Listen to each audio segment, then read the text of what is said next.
All right, guys, welcome back to Remotely Wasted. This is our week 6 edition of our college football series. If it's your first time watching us, my name is Nick, here with Jaden. Um, we're here. We're gonna be talking about the top 6 teams in our power rankings. This was a week of upsets, just crazy, crazy upsets that nobody saw coming. Alabama was on top of the world just a week ago, and now they're losing to Vanderbilt.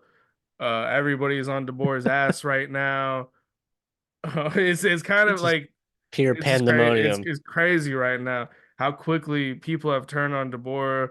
All week I've heard like Deboer doesn't have control of this program like Nick Saban does. All this stuff that's happening would never happen under Nick Saban, which Probably is not. maybe true, but also like Nick Saban got upset before. Like it Not the happened. Vanderbilt. Not to Vanderbilt. No, not to Vanderbilt.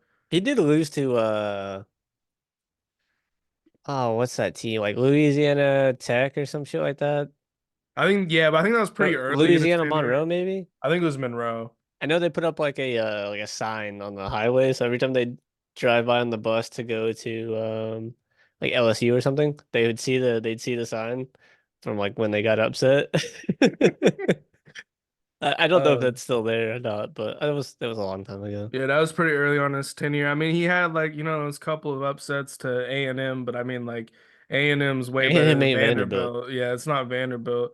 Even like South Carolina, which I don't even know if they ever beat like Saban, but that would be way better than losing to Vanderbilt. This is one of the But biggest upsets in college football history. oh yeah, but I mean, I will say this is not your dad's Vanderbilt. Like this is a pretty good Vanderbilt team. I actually think they're Yeah, pretty solid. Probably still shouldn't have beat Bama, especially coming off a win against Georgia. And facts. that was just one of the upsets. I mean, we had Tennessee losing to Arkansas. That was crazy. Yo, I don't know how that happened, but yeah, we could hop into our top 6. Mine's the exact same as the AP, so we're really just jumping into Jaden's top 6. mine's I will say before we get into Jaden's, basically my issue with the top 6. The only thing I was considering was putting Miami ahead of Georgia, but then I sat there and I really thought about it, and Georgia has a win over a really good Clemson team, and Miami really hasn't played anybody, and you can argue they lost against Virginia Tech. So I can't really justify putting them above Georgia, even though Miami is undefeated. But that's the only kind of issue with the top 6 I was thinking about, but I just kept it the same. So mine's spicy. all Um, right, let's see what you got. it's 7. I got Navy at 7. Navy's having a great year. Navy's 5-0. It's been I want to say like it's been quite a while since they've been 5-0. What was it, like 2017 maybe 2016 something like that. I I'm think just yeah. spitballing, but it's been a good while. They're averaging like over 35 points a game. Defense looks pretty good. And if you're not used to playing like that triple option that they kind of go into, they're not like pure triple option like they used to be, but like it's like a lot of triple option, a lot of quarterback running. That shit's really hard to stop. Really hard to stop. It's very frustrating. And then like if your D line and your linebackers aren't stemming it up, ready to just be in the trenches the entire game, it's gonna be a long day. And then as soon as you start walking them safeties up, cooked, cooked. Well, they have a great quarterback with Yeah, Horvath. Horvath, I think is his name. He's on fire. We were, I think we were saying last week, he's what we thought Riley Leonard was going to be this year. He's fantastic. And I mean, Army's having a great year too. So this is like the first time in many years that they've both been Since undefeated at the same time. 1945, they've both been 5-0. Yeah, it's like 3 years after World War II, basically. That's One. a one year, yeah. Then I'm pretty sure World War II ended in 44. No, it was 45. Did it end in 45? Yeah, I think it ended in 45. Anyway, we're going off on a tangent here, but Yeah. yeah, basically since World War II, Army and Navy have not been both undefeated. It'd be crazy if like they played for a playoff spot. They can. I'm That pretty that sure. that'd be insane. I Actually, mean, they would both have to beat Notre Dame. That's the problem with the. I think they're playing each other twice potentially if they both went out. And then they both do play Notre Dame, so Yeah, I they would imagine, have to play the Army Navy game, and then the very next week would be a rematch in the AAC championship. yeah. But they would have to both beat Notre Dame in order to get in the I mean, playoffs. they could both maybe lose to Notre Dame and still make it to at least the championship game. They probably need some things to go their way, and at least one of them could still potentially make the playoffs. There's the only undefeated Power Five school or non-Power Five school is well, it was UNLV, but they lost. Might not be any left. They'd be battling it out at that point with like Boise State, I feel like. Yeah, I don't think there's any undefeateds left, non-Power Four or whatever. So yeah, I don't know. I'm not putting one-loss schools over these undefeated schools that are undefeated and they look good. So I mean, I was thinking about putting Iowa State here, Iowa but State's looking very good too. I haven't watched Iowa State, so I can't really speak on them. But Iowa State's that's that chap school, and then they'll always have this good year, and then watch they'll drop a game to like Oklahoma State, something like that. They always be ruining each other's seasons. So who's Iowa State got coming up? It's a pretty favorable schedule, honestly. I could see them. They'll probably maybe win out and lose to Kansas State or They've been you a or pretty Utah if Cam surprising. Rising's back. Yeah, they've been a surprising team so far. Who did you have at number six? I got BYU at 6. I mean, they're undefeated. They're And having a BYU solid looks season. good. They beat BYU looks K-State. BYU looks real good. Solid resume so far. And then K-State shellacked fucking Oklahoma State. Oklahoma State beat Arkansas. Arkansas just beat Tennessee. Tennessee was ranked 4. Nothing's making sense this season, like at all. No, Kansas or not Kansas State. Yeah, college football is absolute chaos this year. I'm here for it.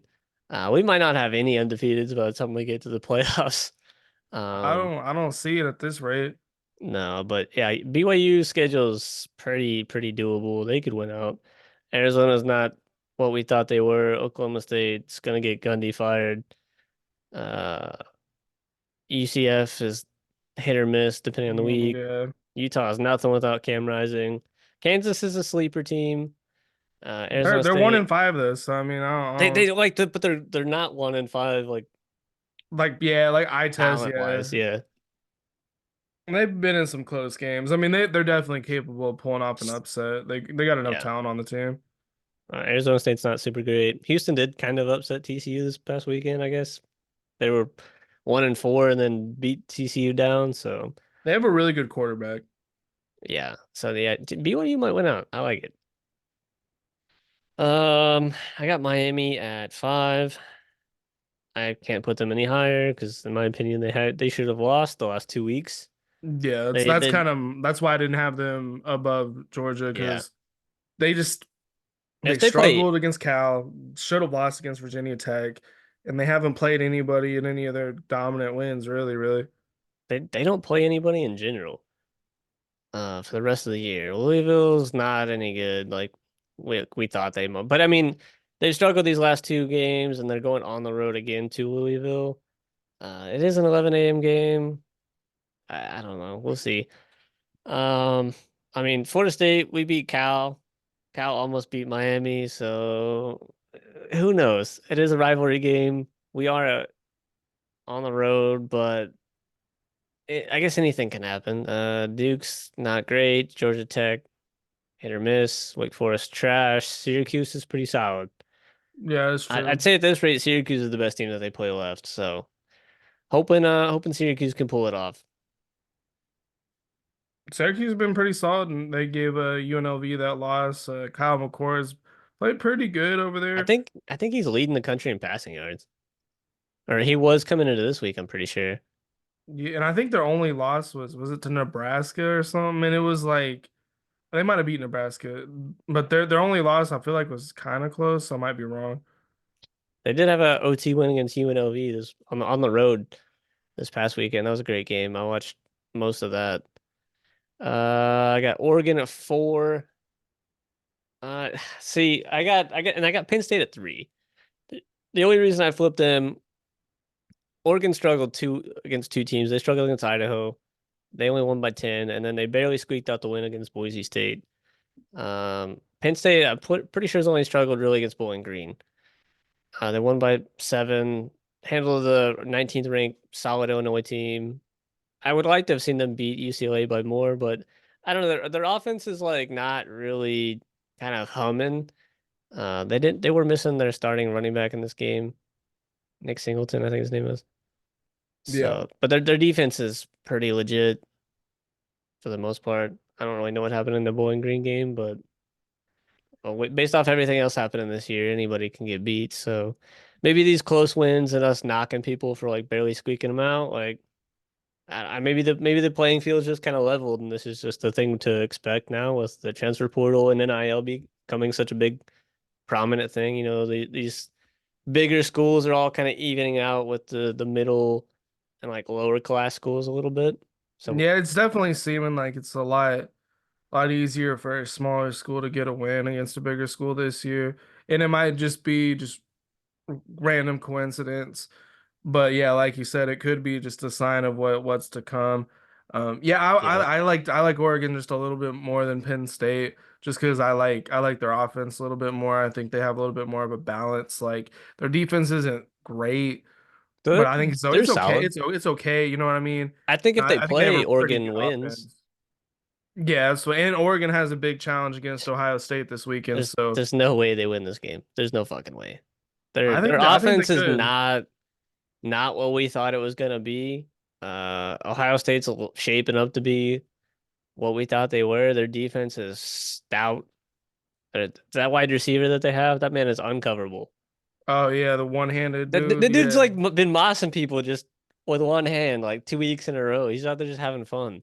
yeah, that dude's a Um, monster. and they still got Egbuka, Quinshon Judkins. Like, I don't see how you stop their offense, and then now you have to score. I don't think it's gonna be kind of close. I think Ohio State wins by 10. I think Oregon wins actually. Oh yeah. I'm actually feeling a Oregon upset. Where's this being played? It's in fucking Oregon. Yeah, that crowd is pretty good. It's a tough place to play, so we'll see. I think it's gonna be very close. Though. I think it's gonna be a close game. It might be a high scoring game. Could be shootout.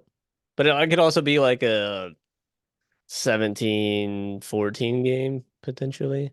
I think Ohio State has the better defense, um, and they probably have the better offense. But it's just something like I feel like they're more experienced with like Dylan Gabriel.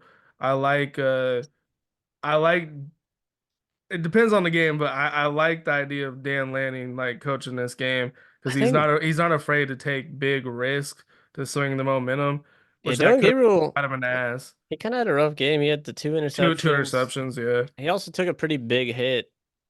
Um, so I don't know if that's gonna play into the confidence going in if he is maybe slightly banged up. We'll see. I mean, on paper, Ohio State should win, but I just like the home field advantage of Oregon, That's a good equalizer. Like experience of Dylan Gabriel, kind of the gutsiness of Dan Lanning. I think could send him over the edge. But yeah, also I wouldn't be surprised if Ohio State won. I can see Dan Lanning making like a stupid call and like losing them the game, Well, he's gonna make one of those calls where it's like a genius if it works out, but he's a dumbass if it doesn't work out. or he like goes for it on like 4th and 5 in like the second quarter, like does like a fake punt or Yeah, some stupid shit, and the shit gets just blown up. Uh, I don't see him punting it like at all that game. That's how he is in big games. He's just goes for it on aggressive. fourth down, I like it. fuck the field goal. We're going for it. Sometimes it works, sometimes it doesn't, and you just gotta kind of live and die Yeah, with that style. I agree.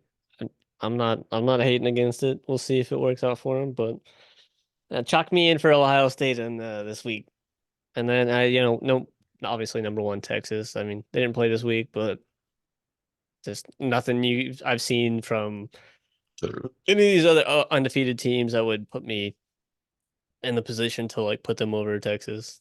Yeah, I And mean when you're looking at Oregon and I don't, it's weird because Michigan's not looking like as good of a win as it did when Michigan, Texas first played them. Michigan shouldn't be ranked. What are they like 24 now or Yeah, they're something like 24. They're that? only two loss team on here. They're only on here because they won the national championship last year. Cannot be convinced otherwise. And somehow fucking USC's got 98 votes. They just lost to Minnesota. Like, what? But you could have put Navy on here over Michigan. Yeah, I don't think Michigan should be ranked. So I Hell mean, no. like when you look at Texas, Ohio State, Oregon, they're kind of like even in schedules because I would say Iowa's like probably the equivalent to that Michigan win at this point. Or Oregon has Ohio State. a big win against Boise State, in my opinion. That's looking like a better win as the weeks go on. Yep. But then it's also eye test, like Ohio State hasn't struggled at all. Not Texas they maybe hasn't really early, but then they struggled. figure it out. Yeah, I mean they struggled against Marshall like first quarter. They had a couple other games. But yeah, Oregon none of struggled the these first two games, games. none of these games that are like barely squeaking them out by like a score. Like Oregon squeaked two out against Idaho by 10, and then barely beaten Boise State. Um, Texas, they've been killing everybody. Thoroughly dominated Michigan.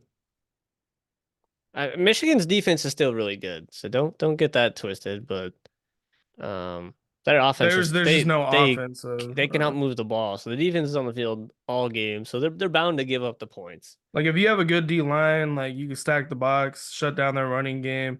They can't pass with No, nobody they put in. And then it's just gotten worse and worse as the I think weeks have gone on. you could probably put a high school secondary up against Michigan's offense, and then they'd be just fine. It's pretty sad. Their defense is solid, but then again, when the offense is just keeping you on the field over and over and over again, the defense isn't going to be They're as gonna get tired. effective as Yeah. they could be. So yeah, I don't know. We'll see. I don't even know how big of a win it would be for Texas against us right now. I don't know how much that proves anything for Texas. I guess we'll see how well we play. Well, yeah, I Um, mean, your guys' defense is, in my opinion, your guys' defense is elite.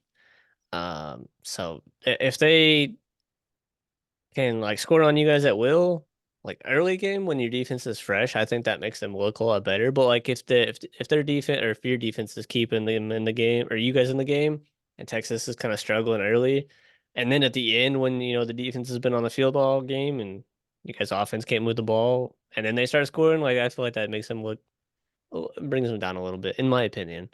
Yeah, I mean, we'll learn more about Texas this weekend.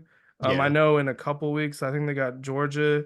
That's gonna be like a college game day game. That'll be a huge like test to see where Texas is This because next we weekend will haven't had to be really play anybody like that. This next weekend will give us all the answers we need to a lot of these teams. This is an absolute juicer weekend.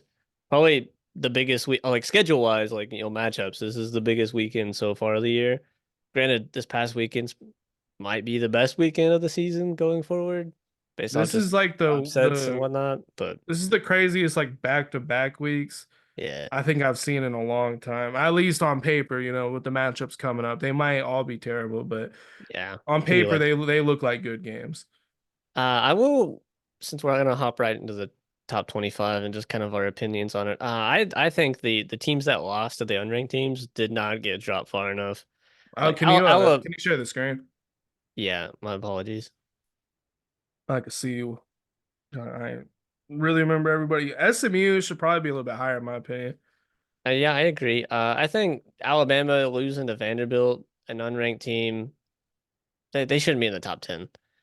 Tennessee losing to I believe a two loss Arkansas should not be in the top 10. Ole Miss losing to two loss Kentucky should not be in the top 10. Like I would put Clemson over them. I'd put Iowa State over them. I wouldn't put Notre Dame over them because they lost in Northern Illinois. But I would I'll leave Bama where they're at actually because they do have that big win over Georgia, which is I guess yeah, with that one, I could slightly even them up. But I would still have them sitting like maybe like 8 or 9. but Ole Miss, they don't really have a signature win. Tennessee, No, not yet. we'll see if how much OU means, and maybe after this weekend we'll see how big of a win that was for Tennessee. But yeah, I would say, I'd put Clemson probably above Tennessee and Ole Miss, because their only loss is to Georgia. Georgia. and That was they week just one. they keep looking better and better as the weeks go on. Yeah, I mean this last weekend they didn't look great.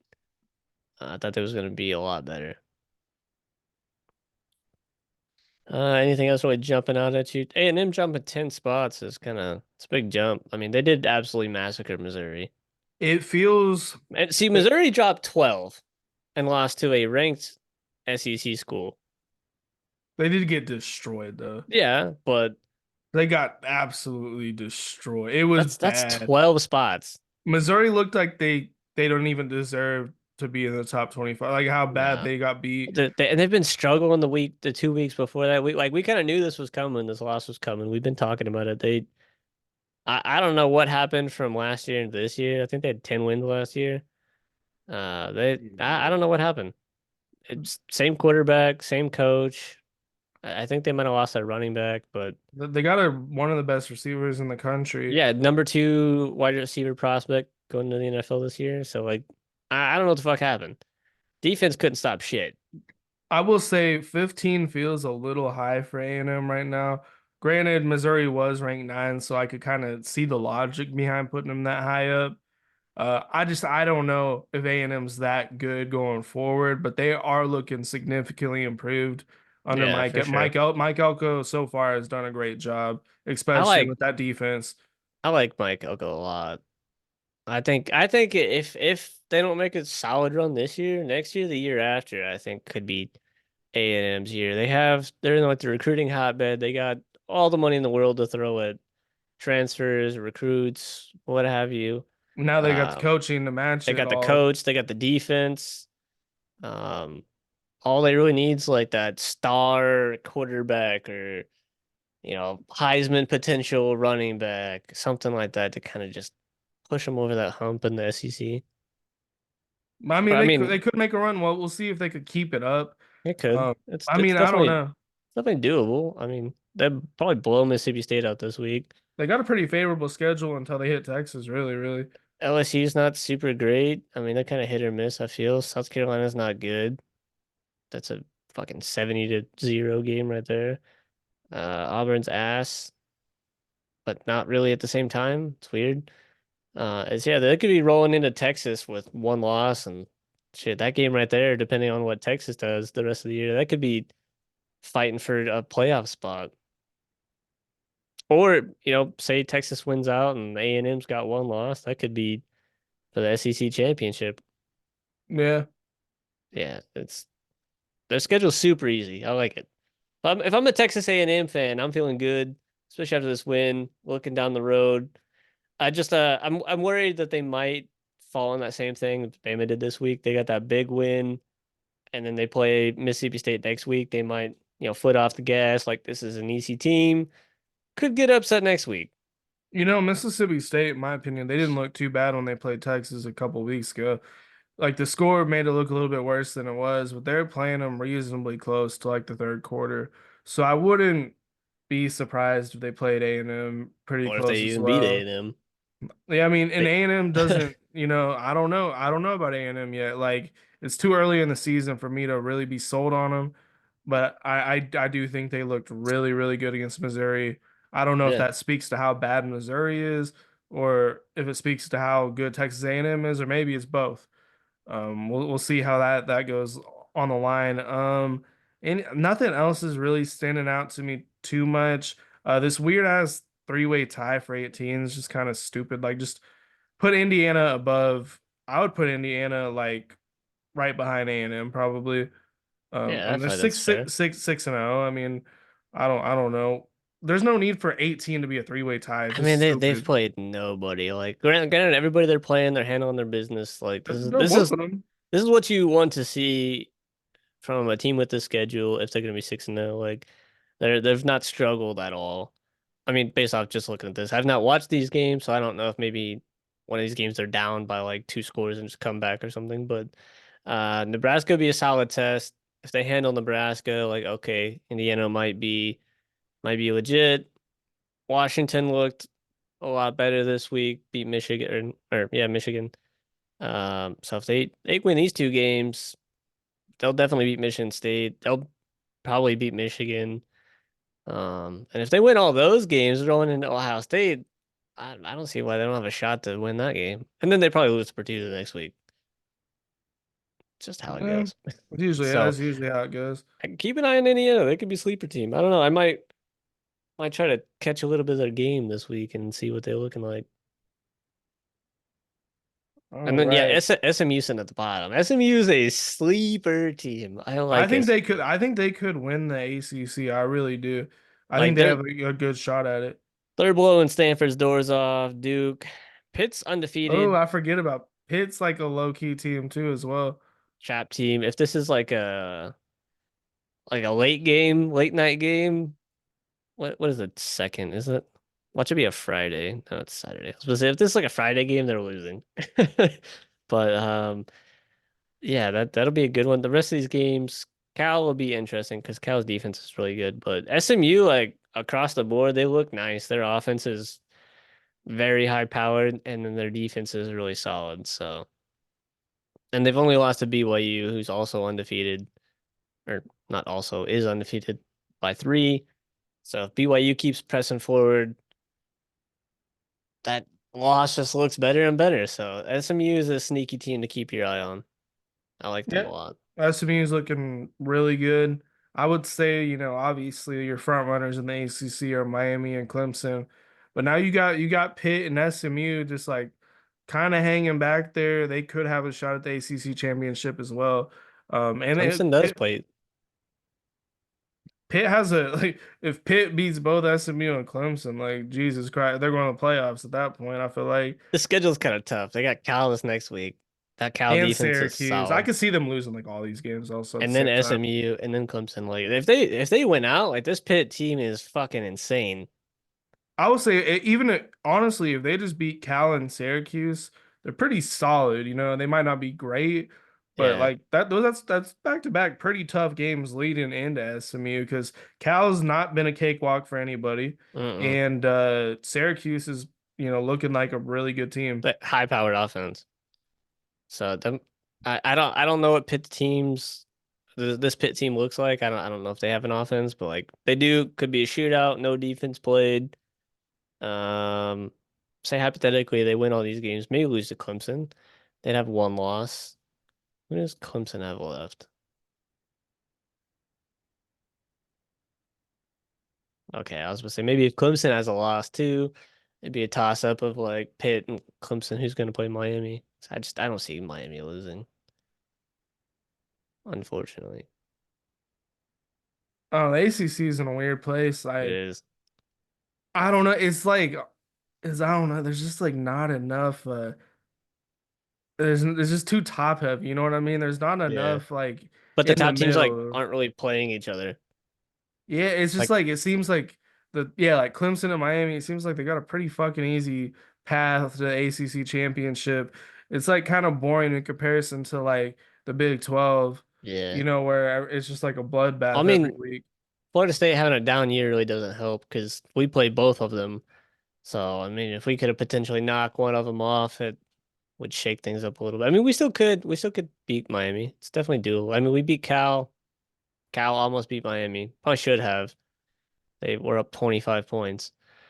Uh, fucking ridiculous. But so I don't see a way we can't beat them. It's a rivalry game. If we beat Miami, the whole ACC shaking up. It'll be Clemson at the top, and then Pitt would overtake Miami, and then Yeah, and say say SMU say SMU's Clemson right beats in there Pitt, too. then they all three got one loss. SMU's right there. Like it'd be fucking chaos. I'm here for it because I'm rooting for SMU to win the ACC at yeah, this current moment. SMU or Pitt, I'm in. It's fuck Clemson, fuck Miami. I hate Clemson less this year than I do in normal Me years. too. Me too. They're I, they're kind of likable this year. They're kind of taking like an underdog role. They're getting overshadowed by Miami, so not as many people are talking about them. They got yeah, blown out the first week too, which kind of made that's what people it not is. really pay attention to them. So I like Clemson, and I think they're pretty good. We'll see how far they take it. I don't think they're fraudulent, I don't but think so. that Georgia blowout was like kind of crazy. Like it's just so different And yeah, they didn't look great against Florida State. Like you would have thought they would have beat Florida State by a little bit more. Yep. But, Florida State is more talented than their record shows. I mean, this Agreed. this was a 13-0 team last year, 12-0, however many games y'all won 13. last year. 13-0 last year before the bowl game. So there's that. So I mean, like it's not like Florida State is complete trash. Well, this is almost a completely different team than last year. Yeah. Almost. I mean, there's still a lot of talent that Yeah. got plucked from the transfer portal. So I'm giving Clemson a pass on that right now. But if they like struggle, a couple more times, maybe they are I, fraudulent. I do like how Clemson's kind of taken like the high road, not accepting any transfers. Like it's all recruiting. They don't have a single transfer on the team. I'm pretty sure it's not one, which is kind of crazy. And it, like being top 10 team, um, that loss to Georgia could just be it is week one. They ain't in rhythm yet, so I don't know. tears to Clemson, see. Clemson might, in the long run, them not playing the transfer portal game might work out in their Yeah, favor. because I Like mean, they, if you go to that school, you're not gonna get replaced. Like compared, say you go to fucking Miami and you're a wide receiver and you sit there for a year or two, and then it's like your junior year comes up, I'm a starter, I'll have a bad year. Well, I'm getting replaced because they're gonna bring some transfers in, and then you're like, what do you do? I might as well transfer myself. But like you go to Clemson, like okay, they're not gonna bring somebody else in. I might just get beat by somebody lower on the depth chart, but I don't know. well, I they've guess done that's a maybe good the job. same thing. Like you can beat either way if you're just bad. Clemson's done a good job developing talent. True. Like Klubnik early on did not look good at all. I Yeah. thought he was terrible. I didn't understand why they were even starting him, and now they've been patient with him for, there was like half a year and then all of last year, so like a year and a half going into this year, and he's finally starting to look like Yeah. pretty solid. So I think they do a good job of being patient and developing their talent at the same time. So I like what Clemson's doing right now. I I did don't I too. don't know. I don't know, you know. It might not work out for him in the long run. I mean they might be like one of those teams that's like they might be like a Penn State going forward. They're like always right there, and now they just can't get over the hump. I mean, Clemson, it's a product of like Deshaun Watson and Trevor Lawrence, like, but again, that's like most teams that win national championships, like outside of like Bama and like Georgia, like that's have like this like fundamental foundations of just talent and like back to back, like top one recruiting class, and your whole team stacked with talent. Like looking at say so Clemson with Deshaun Watson, Trevor Lawrence, they don't have them. They're not dominant. OU with their Heisman quarterbacks don't have a quarterback right now. Not as dominant. Granted, they do have a true freshman there, but Florida State without Jameis Winston, get Jordan Travis dominant. Don't got him. We suck. Michigan without JJ McCarthy. Before that, they didn't have a quarterback. They were trash. You know what I mean? It's like if you're not one of these top like recruiting schools, Ohio State, Alabama, Georgia, you have to like luck into like a really good quarterback or something like that to like kind of like take you over that little bump. It's like Penn State what they've Yeah. been missing. So like Clemson without, pulling in transfers, they gotta really strike gold on a quarterback they're pulling out of high school and develop them up to like push them up over that hump. So I want to say Clemson's probably just gonna sit there right where Penn State is, kind of year in, year out. Might get lucky, but I think that's what it'll take to kind of take them back up there. Because then now you're gonna have Texas, Ohio State, all these money schools, Alabama, Georgia, just dominating college football for the foreseeable future. Yeah, Unfortunately, pretty much. kind of a sad outlook looking at down the road for college football because like you already kind of like know like this is like this is what's gonna happen. I So don't know. It's been weird this season because like everything off the field, you're like, oh, college football is going it's to going to shit. But then, shit. but then when you like Then they Saturday, you get like on the watch field, the game. The yeah. games are crazy. Like this is like probably one of the more entertaining years we've had. Like since we've been doing the podcast, this is probably the best year like so far as So far as far, yeah. entertainment value for games every weekend. Yeah, absolutely. And then like a lot of these undefeated teams play each other, so like there could at the end of the year be no undefeated teams, but I don't like I would say the most likely undefeated team for me is Miami. oh yeah, Um, probably. but everybody else I think is probably gonna have a loss by the end of the year. You know, I also think them not dropping Alabama, Tennessee, and Ole Miss like very far because of their loss is because they do play each other. So they're one of these some of these teams are gonna have two losses. They don't want to like completely eliminate them from the playoffs by dropping them too far and then them having to like work their way back up.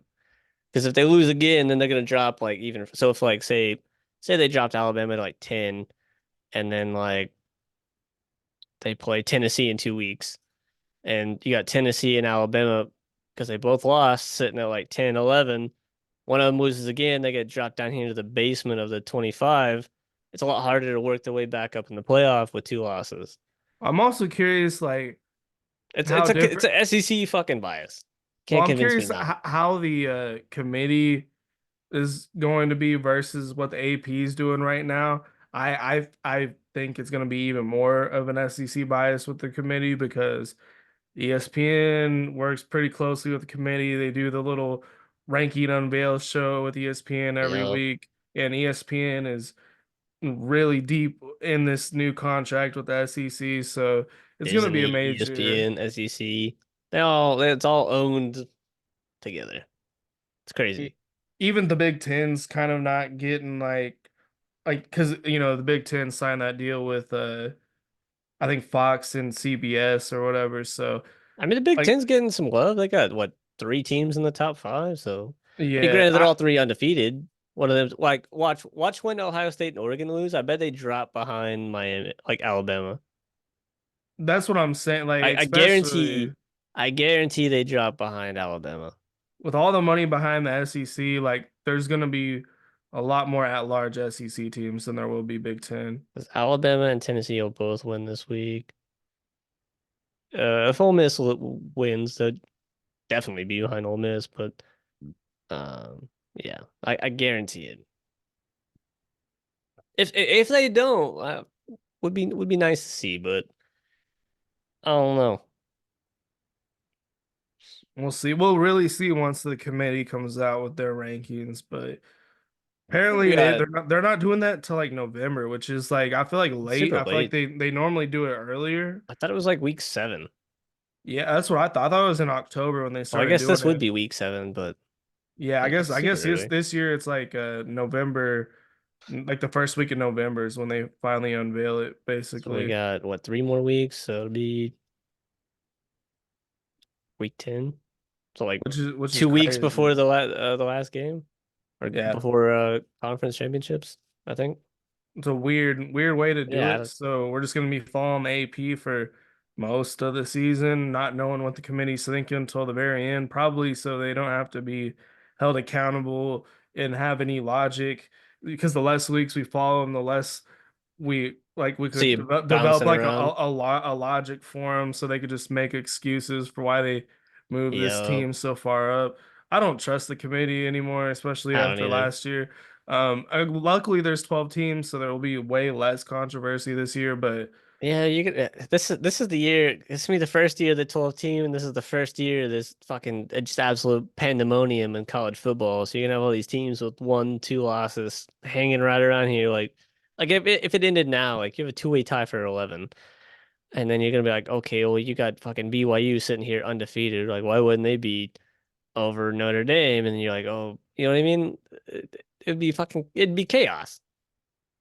Like yeah, this whole little stretch right here is well not up to like here is like crazy. And it's yeah. I imagine it's gonna look something like this at the end of the year. So it's not gonna be just a clear like cutoff at 12. Boom, these top 12 teams because everybody below them has like 4 losses. Like it's not it's gonna be fucking crazy. Well, and it's a little bit more because like you got four guaranteed, well, five guaranteed spots. The four power Yeah, four, the group of non-power five. five, the group of five, highest ranked. but that's like that still leaves you with several spots. Like what was that like seven Yep. spots to figure out? And I don't know. That's not that many spots when you really think about it. Especially if they are as close as they are now. Yep, because Um, it'll be two SEC schools guaranteed. Um, Probably two Big Ten schools, and then you got two extra spots for probably one ACC school and one just whoever the fuck's sitting there. So probably three SEC schools. Honestly, I think the SEC and the Big Ten are the only teams they're the only conferences that are going to get at large. I think ACC is just going to get the champ unless Clemson and Miami are both like really really good at the end of the year. Well, if they both win out, Clemson beats Miami at the ACC, they'll both make it. Big 12, I don't know, it's too early to tell. They usually Yeah, end up killing each other off, so probably it'll just the probably be champion. like I said, I think Ohio State wins this week. I could see like an Ohio State and Penn State both make it, and then Penn State's just gonna get blown out in the first round probably. Good for Penn State though. They'll finally I make it. fucking can't. I like Penn State, but I can't fucking stand Penn State, man. Like, oh my God, the team drives me crazy. I'd be so mad if I was a Penn State fan. Like this, just the way the team plays pisses me off. It just pisses me off. Like, why can't they fucking score? They're Pisses honestly me just they're off. just a slightly better Iowa. Like really, really Yeah, like exactly, exactly. But maybe they're not as, Iowa if Iowa could run, basically. but maybe not as like good of a defense as Iowa. 'Cause most of the time, I think Iowa has a better defense. Yeah, just Probably not. absolutely no offense. Maybe not this year, but yeah, I don't know why Penn State just pisses me off. Game of the week. I went a little different. I'm assuming you went Bama Vandy probably. I went Cal Miami. No fucking way. So did I. Because I mean it was just like a big ass comeback. Like I was it's like, I'm gonna go kind of slightly off the beaten path because I was assuming you was gonna pick that one or like what else was I looking at? See, I thought about Syracuse UNLV as well. Those were kind of the two I was tossing, but I don't know. I thought you was gonna go somewhere else. Maybe Bama Vandy or yeah, I mean as far as like this game was fucking crazy entertainment value and just drama. I think this was the best game of the week. I didn't like, the turnout necessarily. I thought there was a missed targeting call at the end of the game that for sure. that It that would have probably obviously cost Cal the game. Yeah, it would because it was just a minute and like 38 seconds, I think. Like it was less than two. And I think well, even if Miami had all three timeouts, so that had given them 15 yards. Obviously, Cal's gonna run the ball probably three times, so that's gonna take all three timeouts, and then it'll be a minute 10 maybe, depending on how many yards they get on these runs. And then if they get a first down, the game's over. Yeah, exactly. And even then, if they don't get the first down, then Miami's getting the ball back with no timeouts and worse field position with maybe a minute 10 max. Now I'm not saying that they Miami wouldn't have been able to drive down the field and score again like they did, but it's even like further back, no timeouts, less time. Yeah, and you're giving at that point you're giving Cal, more chances to get a first down and just end the Yeah, game. exactly. So I don't say that game that call lost Cal the game, but I lean in that way at 100%. It was completely a bad call. He literally he hit it with the top of his fucking head in the side of his head and launched. Like I think the only reason that they didn't was because he wasn't defenseless because he was running. But maybe still like a unnecessary roughness at the least. Yeah, I would, It was I would, terrible. it looked like targeting to me, and I don't know, just the fact that Miami was even down this much is kind of crazy to me in the first place. Like, Cal was putting it on him. this is supposed to be, one of the better teams in the country, and I will give it to them. They are very resilient. They know how to come back. They've done it 2 weeks in a row, But but having to do that to these small schools is crazy. you shouldn't be in that position in the first place. Is kind of the issue. Exactly. Being down 25 with in the fourth quarter and then coming back to win, like, yeah, props to Miami and props to Cam Ward. That man is fucking menace. He's very good, and I hate him at the same time. He's having a fantastic year. I will say He's the reason Miami's like they wouldn't have won this game last year. Like he's the reason Mm-mm. Miami's as good as they are this year. He's made a huge impact. I think the defense is not very good, from what I've seen. Yeah, giving up Um, 38 to Cal, and Cal's strong suit's supposed to be their defense. So giving up 38 to Cal's offense is like, it's like Cam Ward's gonna have to carry this team if they want to, make a run for yeah. it, and they're gonna have to outscore everybody they play. And he's turnover prone too, so he could cost them a game. That's true. I mean, yeah, despite all the yards, he does turn it over. He's pretty careless with the ball. Um, he doesn't do a good, I don't like the way he runs with the ball. He's very It's like loose. like the ball could just fall out of his hand, I feel like if he got hit. So I don't know. We'll see. I like Miami's offense. I like Kim Ward. But I don't know. You just shouldn't be in a 25-point deficit against Cal. I mean, Cal's solid, but when you're supposed to be one of the better teams in the country, that shouldn't happen. For sure, for sure. We probably have the same best performance team. Vandy, obviously. This has to Um, be it.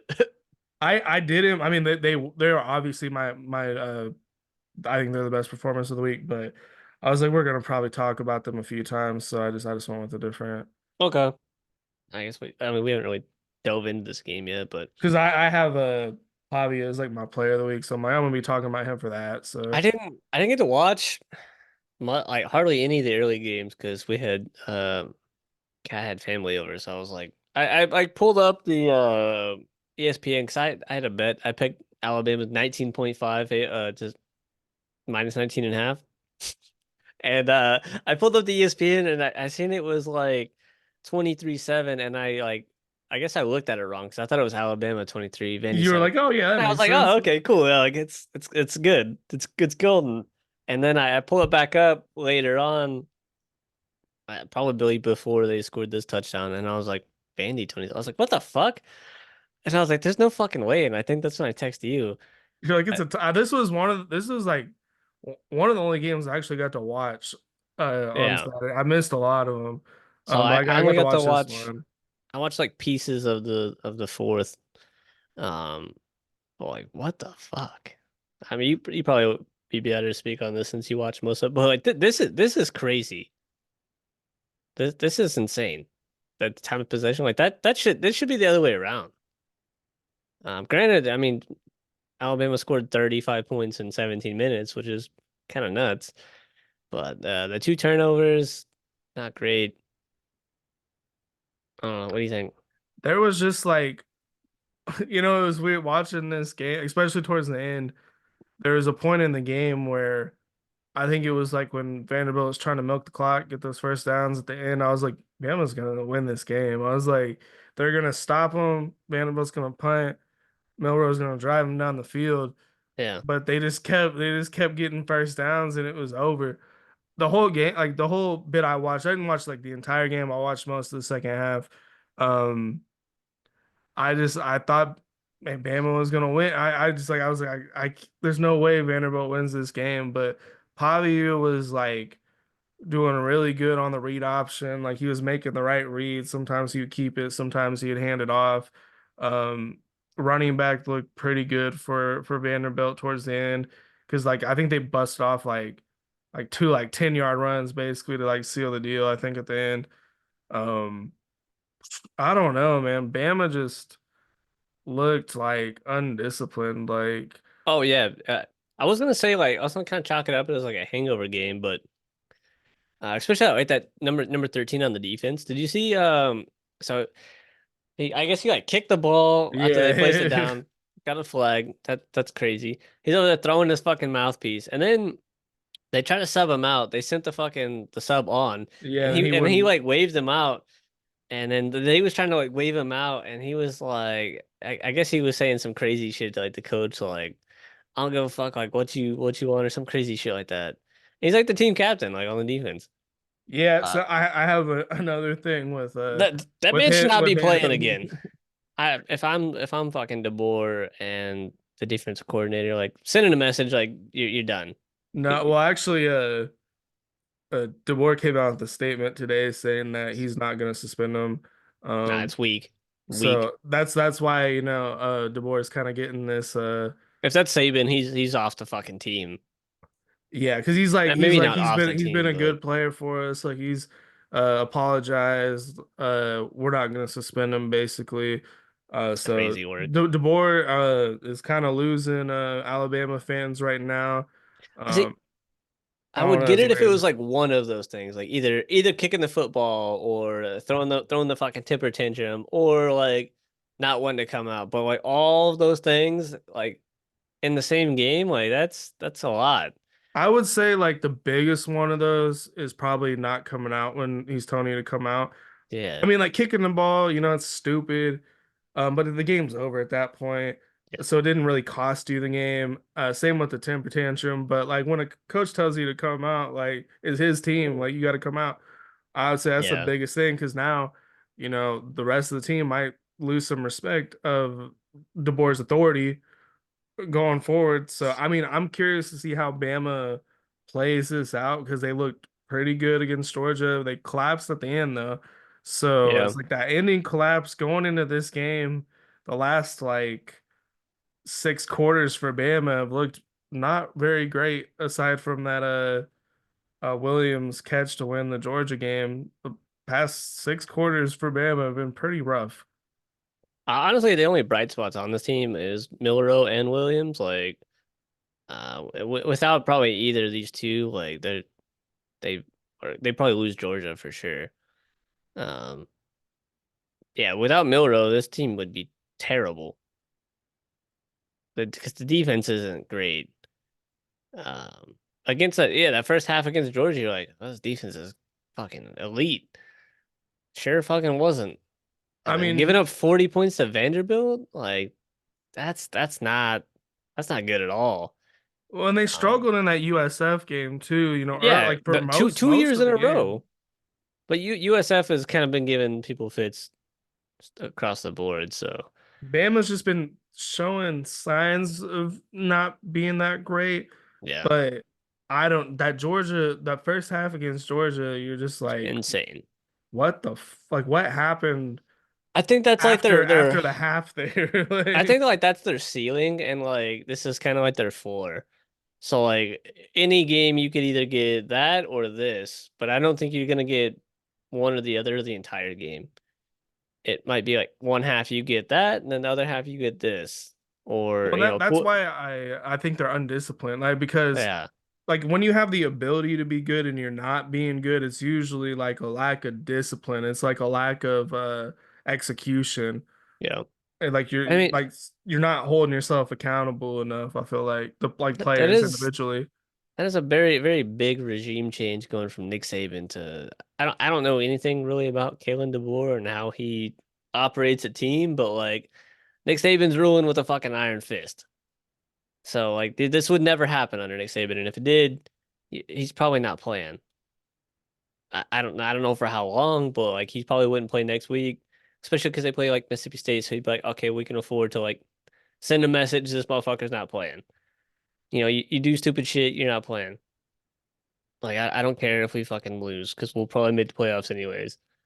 But Nick that Saban's never lost this game before. He yeah, never lost but to like it Vanderbilt. not sending the message really makes it the Boers seem kind of weak, and I think that's kind of a bigger issue than losing this game, honestly. It's like a disease that kind of starts building in the locker room, and like not cutting that out kind of leads to basically what the fuck Florida State's got going on.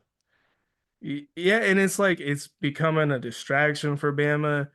And and then I was watching Matt Berry and Paul Feinbaum. They do this like Sunday morning show where they kind of just like talk about what happened, and they were talking about how they interviewed DeBoer like before the Vandy game, and he was like showing them highlights of like the Georgia game and talking about the Georgia game. And they're like, Nick Saban would never even talk about the last game when he has like another game going forward. So it's just a completely different type of coach. I think DeBoer's good. I think he's gonna be good. Better hope if you're a Bama fan. But the culture seems to be shifting a little bit. It's just he's not Nick Saban.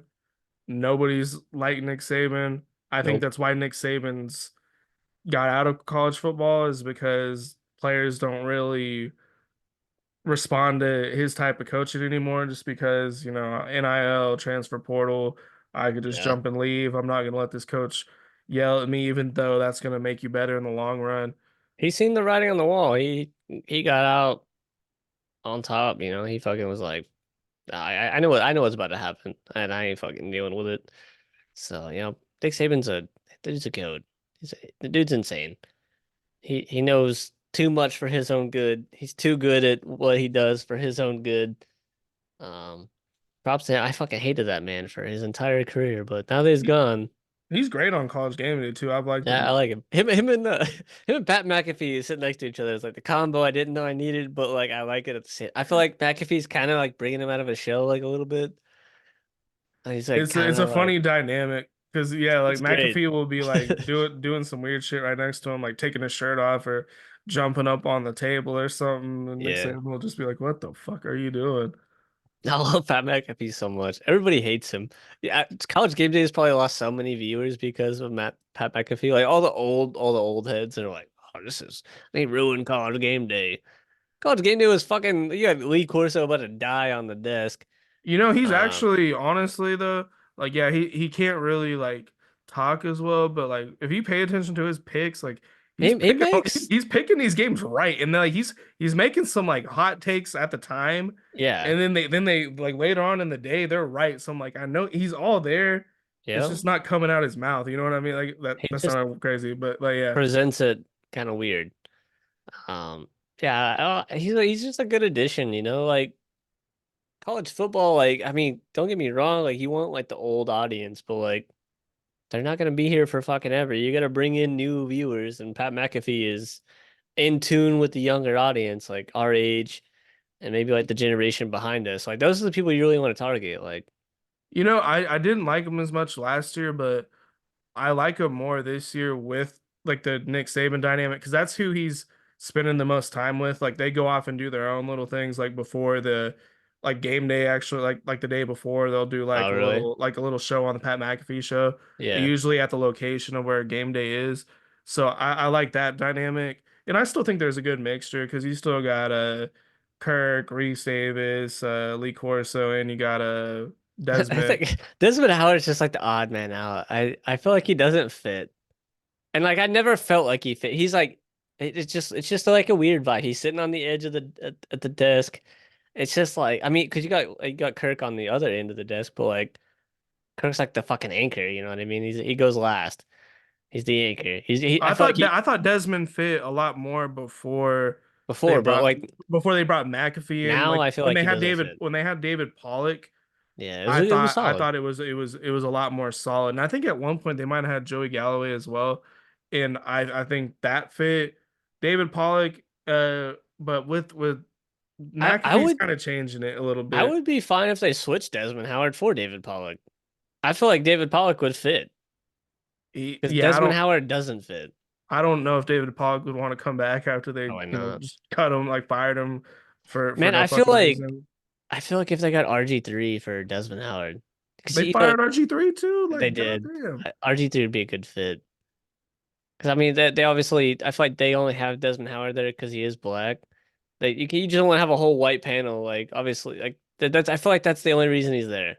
Well, I mean, like, there shouldn't be a whole white panel because like most of the players are black. It's just like Exactly, it's fucking stupid to have like a exactly. all white panel. Like, I agree. um, Or like, what's another good person that they could put? Because like we both agree, Desmond Howard does not fit. yeah, Like right now I don't his think he fits. personality is not meshing well with everybody else. Well, I mean, because there's new faces. You got Nick Saban and Pat McAfee, which are Yeah, pretty recent additions. Lee Corso's phasing out. Yeah, he's just kind of there for the headgear He just pick. pops in. So He's there for like, the picks. He's there for the picks. who's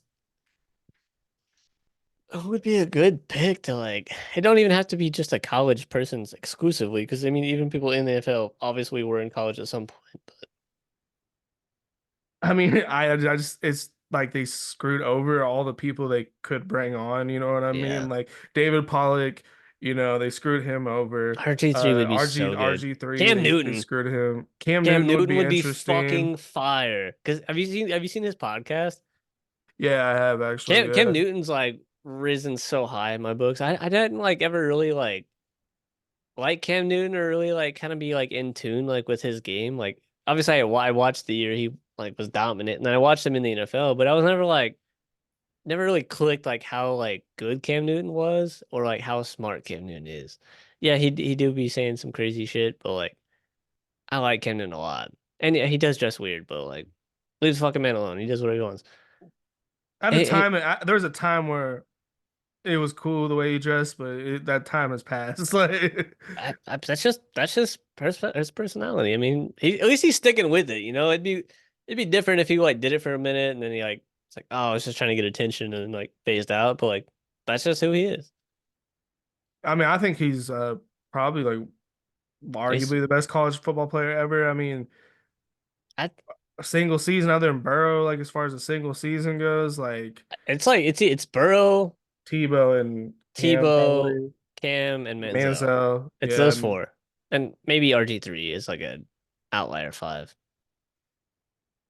Winston six ish.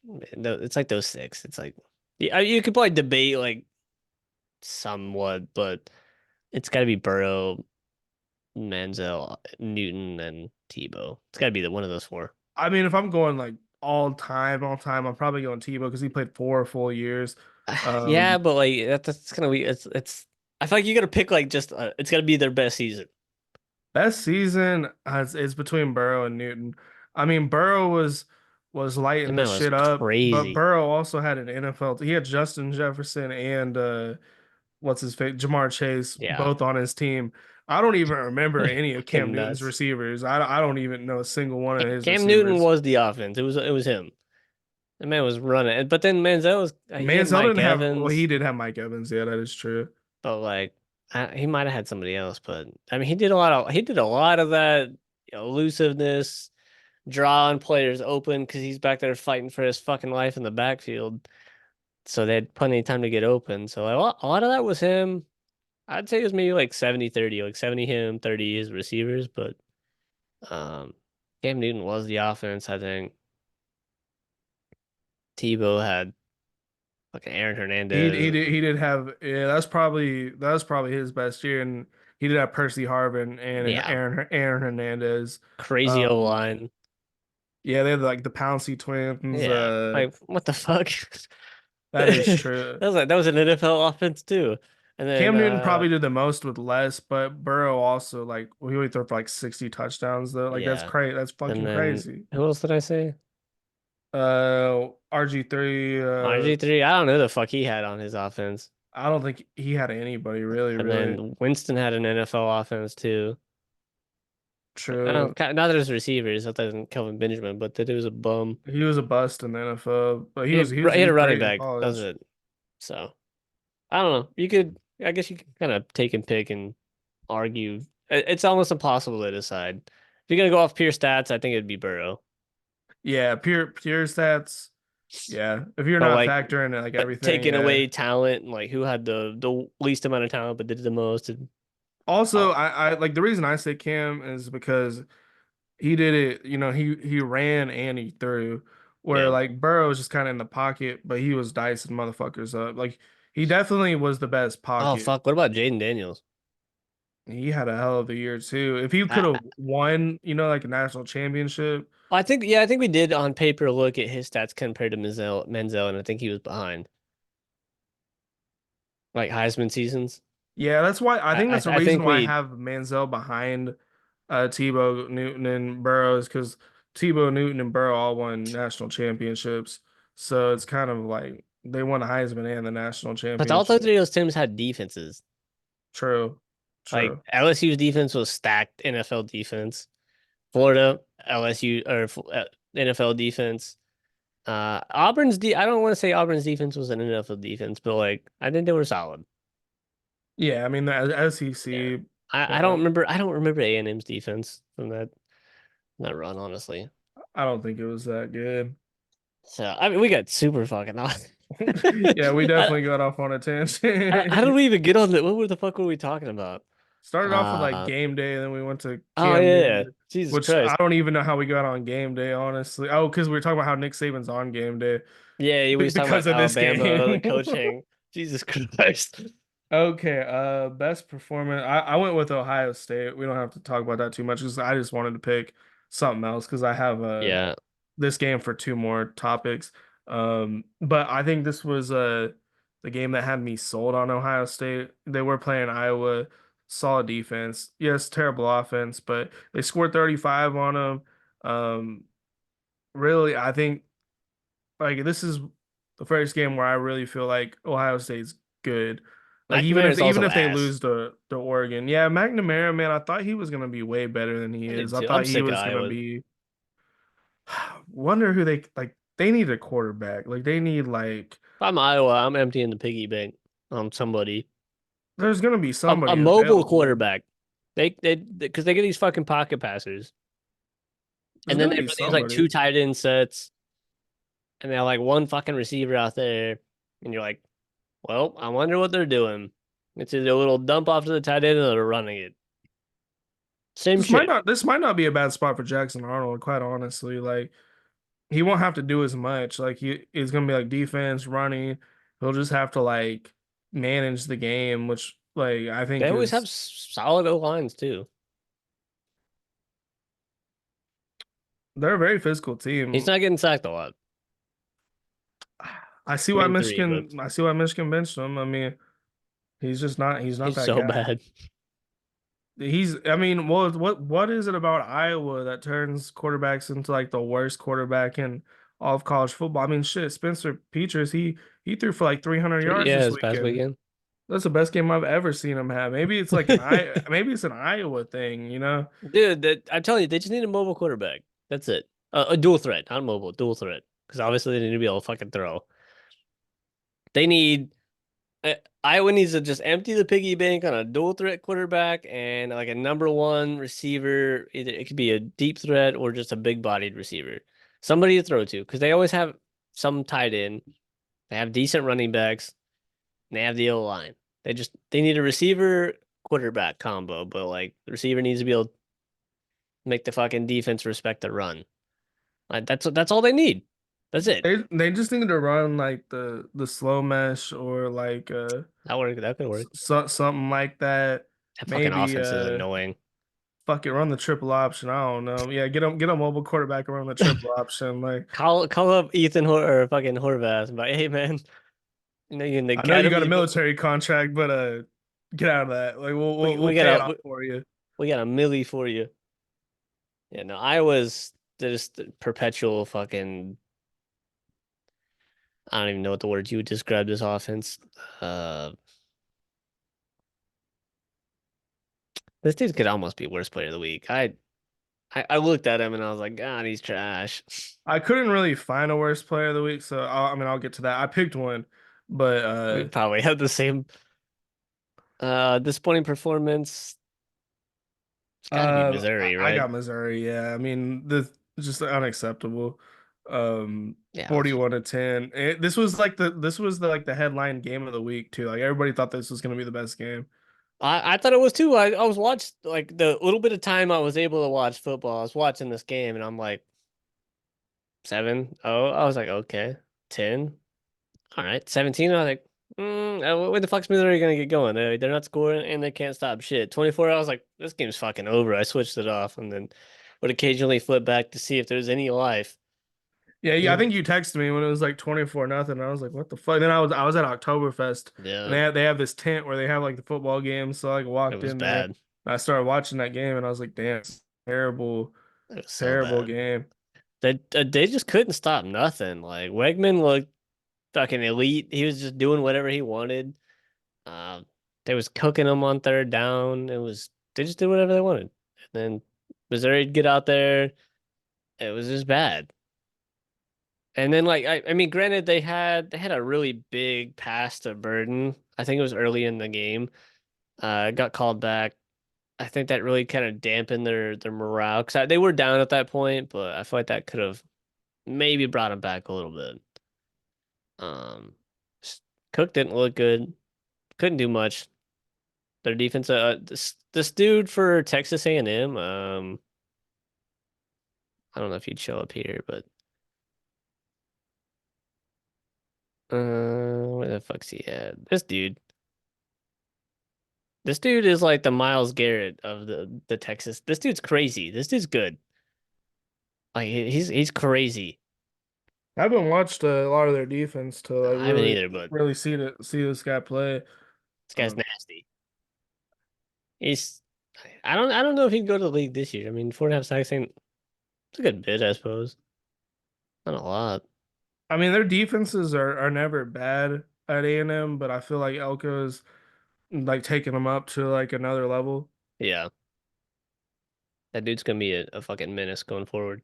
If he don't, if he doesn't leave this year, we'll see what he does the rest of the year. Maybe he can raise his draft stock and maybe push for a first or second round pick.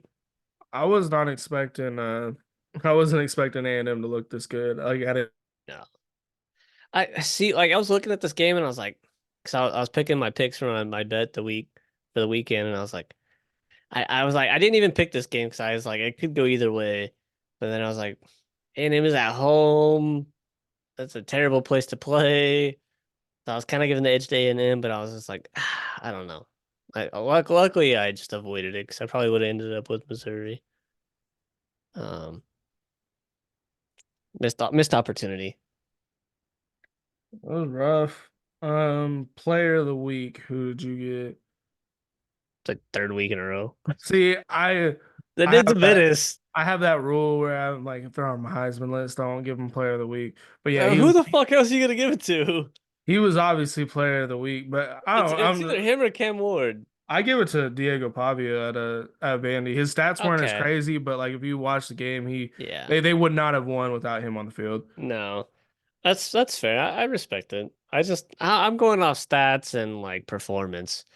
And I mean, sometimes it coincides with the Heisman, sometimes it doesn't. Like there is other people, there's quarterbacks throwing 4 touchdowns and a couple hundred yards, but I mean, like rushing for 186 and 3 touchdowns in the In first the first half half is and then crazy. not playing the second half is absolutely fucking insane. Um, can this dude catch? Like It's not looking like it, but maybe they're just not. They might just be I like don't know. Maybe they don't run that type they of don't offense, but risking it. They maybe don't want to risk an injury. Like it's a lot easier to get hurt catching. I feel like. an open field, yeah, get fucking hit when you're not ready. I don't know, but Jesus Christ, this dude's a fucking animal. I can't wait for this dude to go to the NFL. This dude's gonna feast. He's like I don't know. He's got that Kareem Hunt vibe to me. I When mean, I like when you look at running backs, like dominant running backs in college football, I mean, I feel like so far at this point, he's right up there with like Derrick Henry, Mark Ingram, Adrian Peterson, fuck even Barry Sanders better at this point. Yeah, on paper. like he's on pace to have maybe the best college season of all time as He's on far as pace for running backs. 3,000 yards. Will he get there? I don't know, but he's averaging over a first down a carry. Like that's Like fucking ridiculous. like I said, he's playing Hawaii. Like who the fuck's Hawaii play? What's the running backs putting up on them? San Diego State when their dude run 109 on 30. This man's gonna have 300 in the first half. Yeah, Okay. that's yeah, just double those stats. Yeah. That's So probably what 218.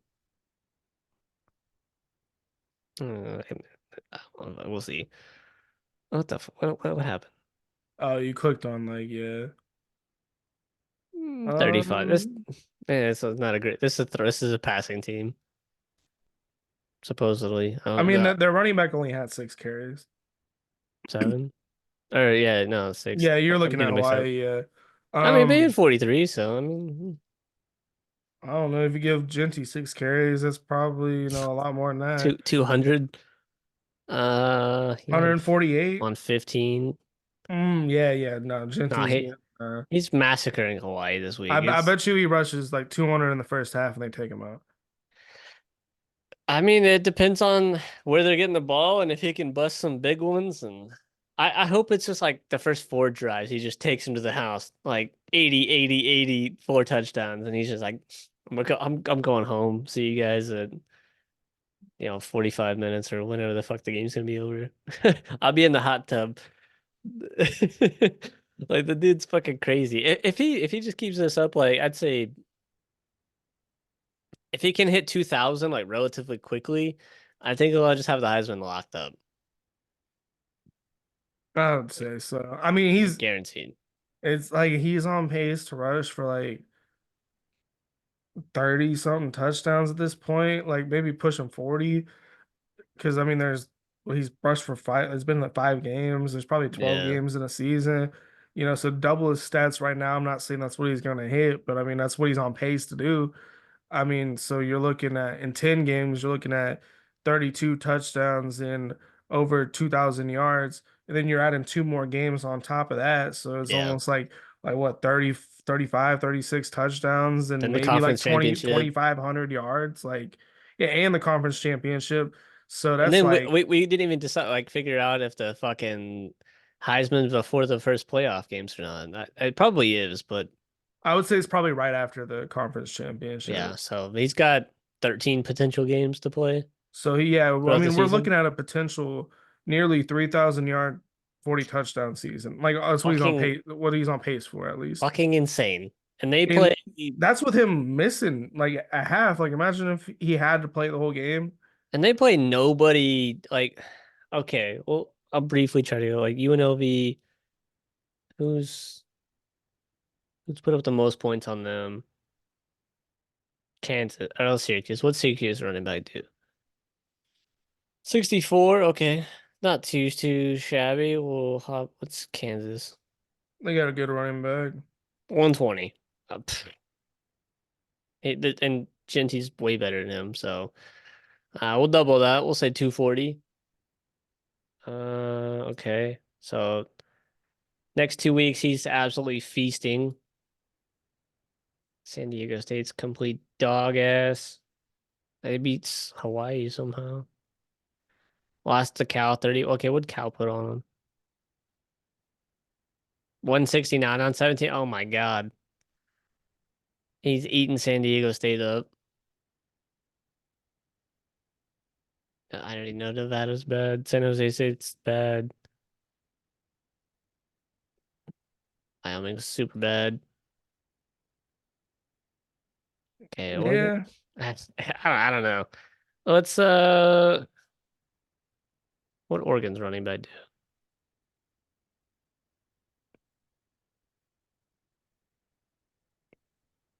86 on 12, two tutties.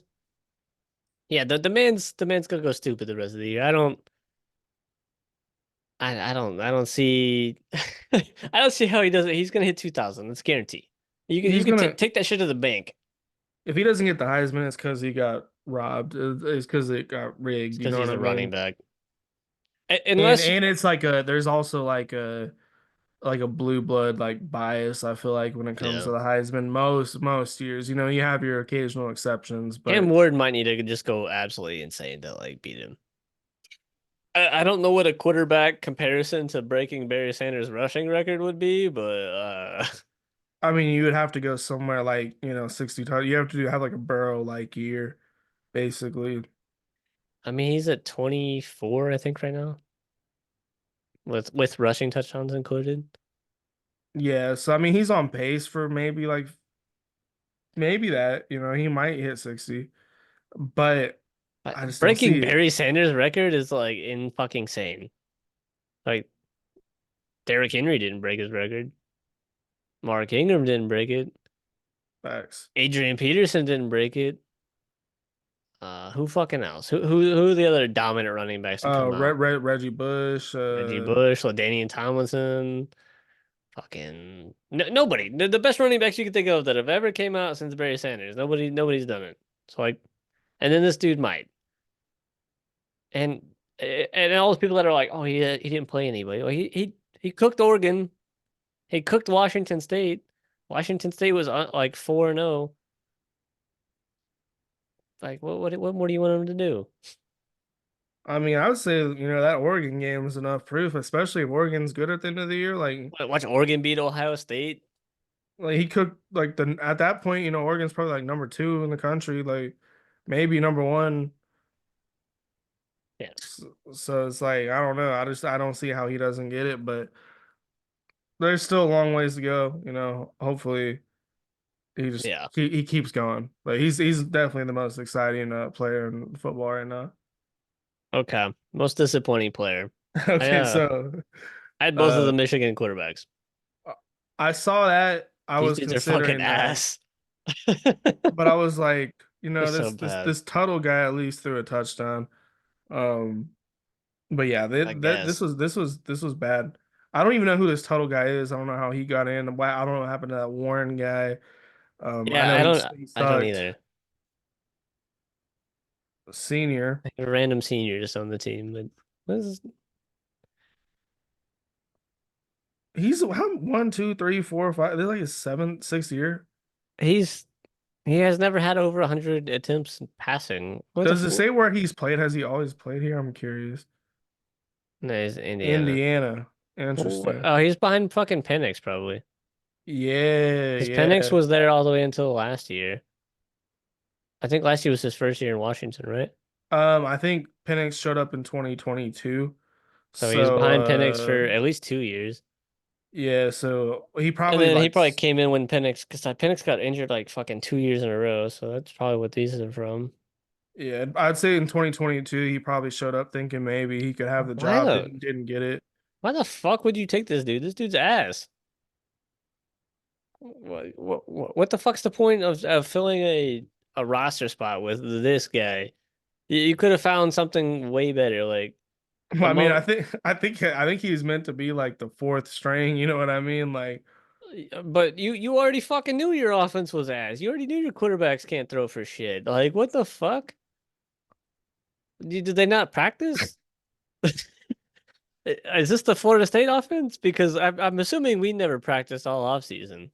That's what it fucking looked like. Michigan's passing Uh, offense is but it might like be the worst I've ever seen. it's comically bad. It's about as bad as Iowa is.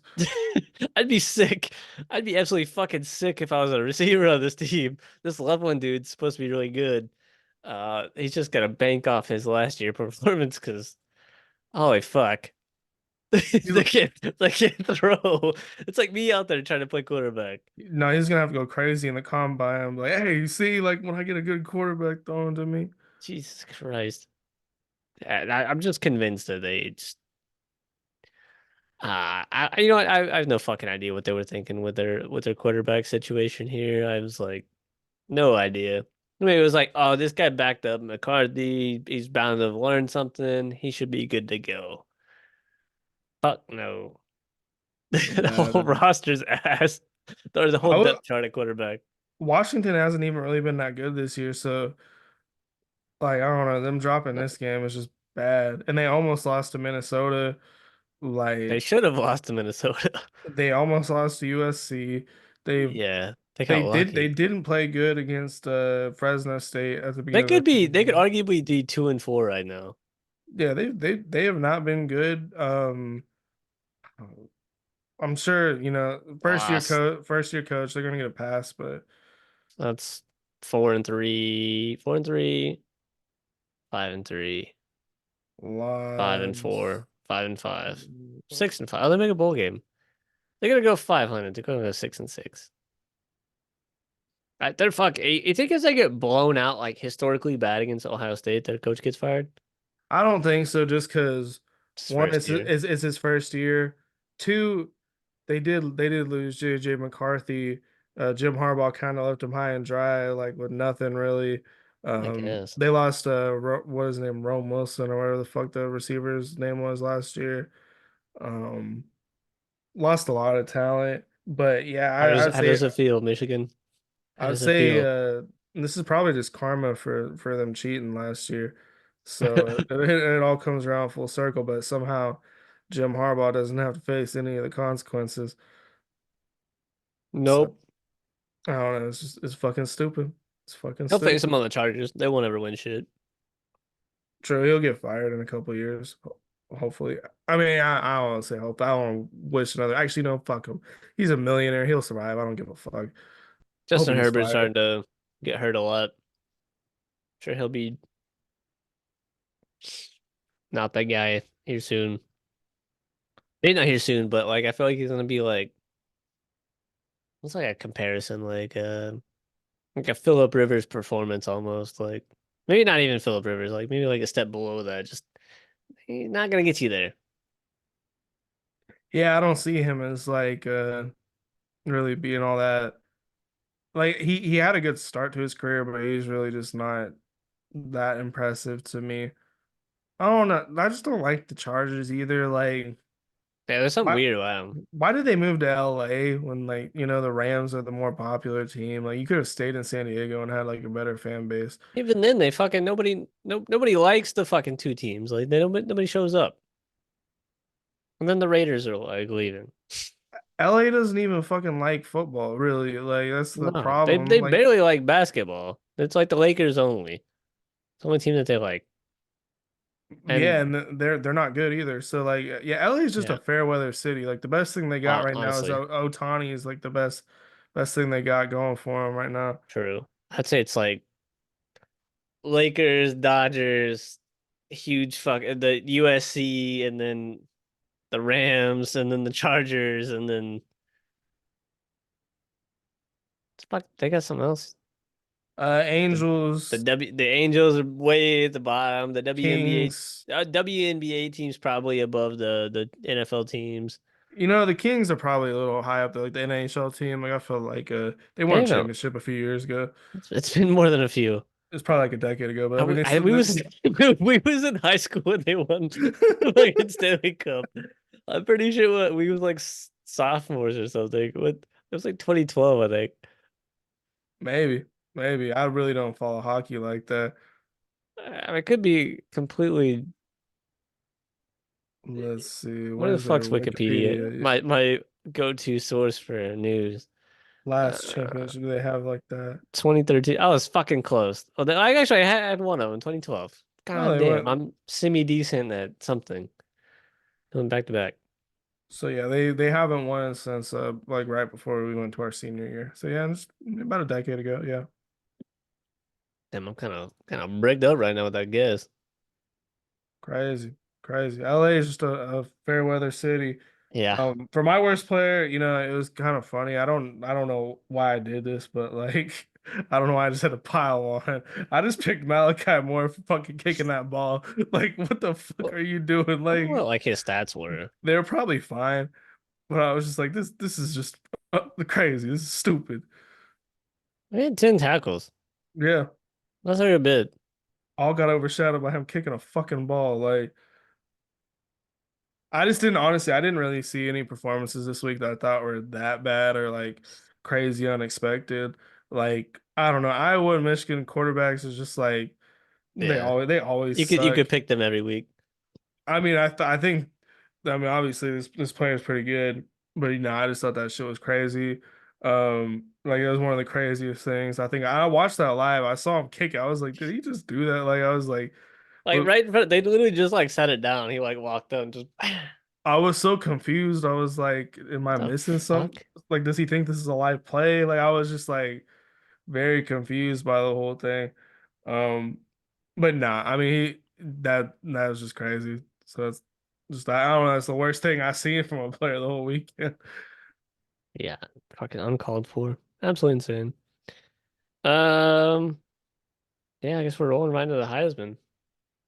Yeah, number Mine's five, mine's kind of like I don't know. I was struggling like 4 and 5. 4 and 5 are just starting like right now aren't that relevant to me. But I got Dylan Gabriel at five. Um, didn't have the greatest performance last week, but I'm pretty sure he's like well over 1,000 yards at this point. Well, almost 1,500 yards. Decent QBR, 11 touchdowns. I think he has a few rushing touchdowns too. I think he might have two or three it looks Three. like. So So 14 total touchdowns.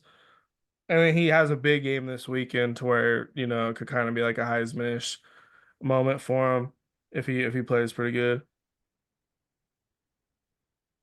nope. I mean, he's going to throw for like, He'll throw you know, over 200. I bet he throws like 350. I'm not saying that's going to win him the game, but 350, huh? he's going to throw for quite a bit. I'm He telling ain't you. throwing for 350 on anybody but Idaho. I've seen him do it all. I've seen him do it multiple times. I'm not He's saying going. he can't do it. I'm just saying that it's not going to happen with the team he's got. Oh, he's going to do it. He's I going think he to. took a downgrade going to Oregon. I know he didn't. I think so. He If he he was play way better that last year at Oklahoma. now with our current receiving core, fuck no. And Like, no line, I suppose, yeah. but But it, yeah, like with but losing him, last I year's feel like, team. or keeping him, I feel like you guys potentially could have pulled in more talent. Well, yeah, because one of our linemen left like as soon as he left. So like I don't know, we would have been able to keep some guys, and we probably would have brought like maybe another receiver in. I think so, yeah. Um, You guys' offense would be, I don't know if better, but be just as good. yeah, it'd be good with him. I think he's gonna have a big game against Ohio State. I'd be Do fucking pissed if I was you. Like, you guys would be competing for the national championship this year. Like, yeah, it makes me I'd be question so fucking mad. a lot of things about the team because I mean I don't know why the fuck this 5-star shit just doesn't matter. If you got a good player, keep the fucking good player. If the 5-star wants to leave, fuck him. That's my new philosophy. Fair enough. But yeah, I don't really see Dylan as like a real Heisman candidate at the moment. But if he has a good I game just, this weekend, I could see it. he just hasn't done like enough yet. You think he'd be doing better? Like this game, like he threw for 380. He only missed 8 passes, but like he would want some more touchdowns.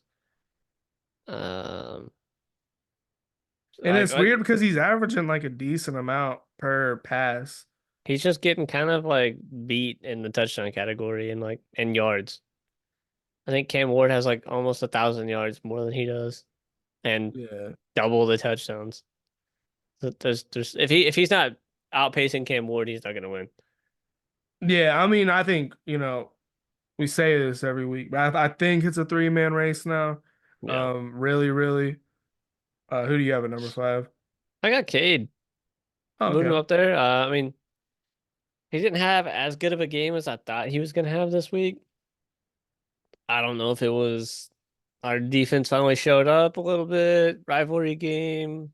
He was on the road, but I mean, he had 62 yards rushing. He didn't make any mistakes. Solid QBR. Only sacked once. He's pretty quick. So I mean, he didn't do anything super crazy, but he's right there with Dylan Gabriel, 200 yards behind. He's got the more touchdowns. He's got 14, 18 total. Better QBR, yeah. Yeah, I Yeah, have Klubnik at number four. Um, I think he's having a solid year. Just not as solid as the top three guys, but if I had to pick anybody outside of them, I'd pick Cade right now. I think he's having a really good year. for sure. I got I got Travis Hunter at 4. At four? Interesting. I have him at three, so we're kind of. I got I'm Ryan curious. Williams. I'm okay. Okay, I was about to say, who the fuck do you have like above Travis Hunter? That makes sense though. I mean, I guess it's kind of like by week hit, not playing. Yeah, true. I mean, there's nothing like really new to say about Travis Hunter right now. Yeah, I mean, he just really has to produce more on one side of the ball, like do more. He can't if he has any hope of like winning it, he's got to do more. He's got to have either more receiving yards and touchdowns or more interceptions. That's the only Yeah. thing that's gonna win it for him. Or both. Fuck it, both. Whatever.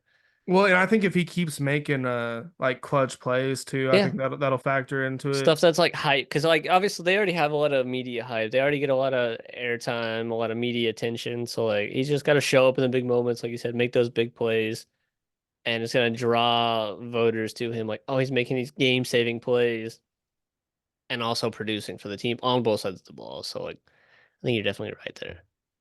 Yeah, I mean, he needs like I feel like yeah, more stats like you're saying, but also more like just like highlight reel clutch like if he comes up with a big play against K-State, like game-winning interception or something, like that'd be pretty big for him. I think he has a good shot at it. We'll see, you know, because I mean injuries could happen and stuff with the top two guys. True. So I mean we'll see. I think, They're not winning this game. There's no fucking way. I don't know. I haven't. I don't know. I thought they were gonna lose. Like I didn't think they're gonna win 4 games up to this point. So they kind of they have me surprised right now. If K-State plays like they can play like they did last week, like there's no shot. If Colorado wins, it's gonna be a shootout. Like that's the only way Uh, they win, probably. It's probably gonna be like in the 50s or 60s, like both sides. 53, 50 or something crazy. Yeah, I mean, I'd There's say no way K this K is not. K-State probably wins, but I think Colorado has like a decent. I'd say it's like a 60-40, like K-State. Okay. I would like to watch this game, but Not 9:15. 60-40 in points, but like a 60%, like the Yeah, yeah. 40% chance. I got what you're saying. Like 64. Like this 9:15. sounds crazy. Like That's a lot of fucking points difference. 20 points, like, what do you mean? They're good. That's not close at all. 9:15 is late as fuck. It's so late. But whatever. I'm not gonna watch that probably. Maybe What do you though. mean? This might be one of the best games of the day. I might be getting tired at that point. It's 9:15. Like I don't know. 40? I mean, I feel like it some days. Sack up. Get you a little 20 rack. You better lock in this weekend's gonna be roller coaster, I hope. I hope. I'm gonna be very fucking sad if like we just had this fantastic weekend of like a week schedule and just people just getting massacred, and then like this week we have a stack schedule and then like watch all the like just blowouts every game. Yeah, I mean, It's If OU gets destroyed, I probably ain't watching football for the rest of the day. I'll probably just mope I, around the rest of the day. I think we played Duke this week, so I think we got a shot. Finally get another win. We actually completely skipped team talk, so Yeah, we could hit that, that would after hit. Heisman or yeah. I got a decent little bit to say. Not much more new happened, but Yeah, I guess nothing really happened for OU this week anyway. on your bye week, yeah. Like I said, I got Ryan Williams 3.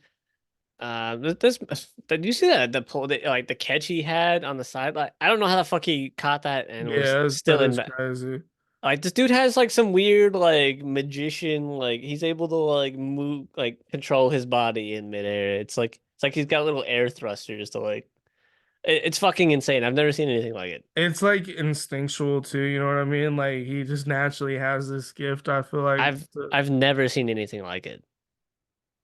Like it's just like shit, I don't think he can coach. I think he's just It's fucking he's insane. just like that. Like he's that guy. He's probably one of the craziest receivers, like pure talent wise, I've ever seen.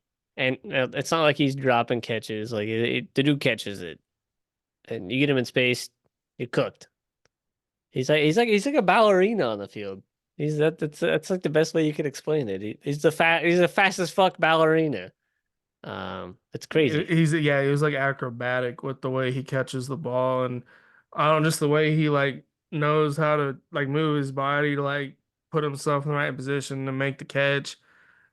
It's just I don't know. It's stuff I just don't think you can coach. Like He's an anime character out there. It's like an anime. He's doing some crazy shit. You're like, that's not real.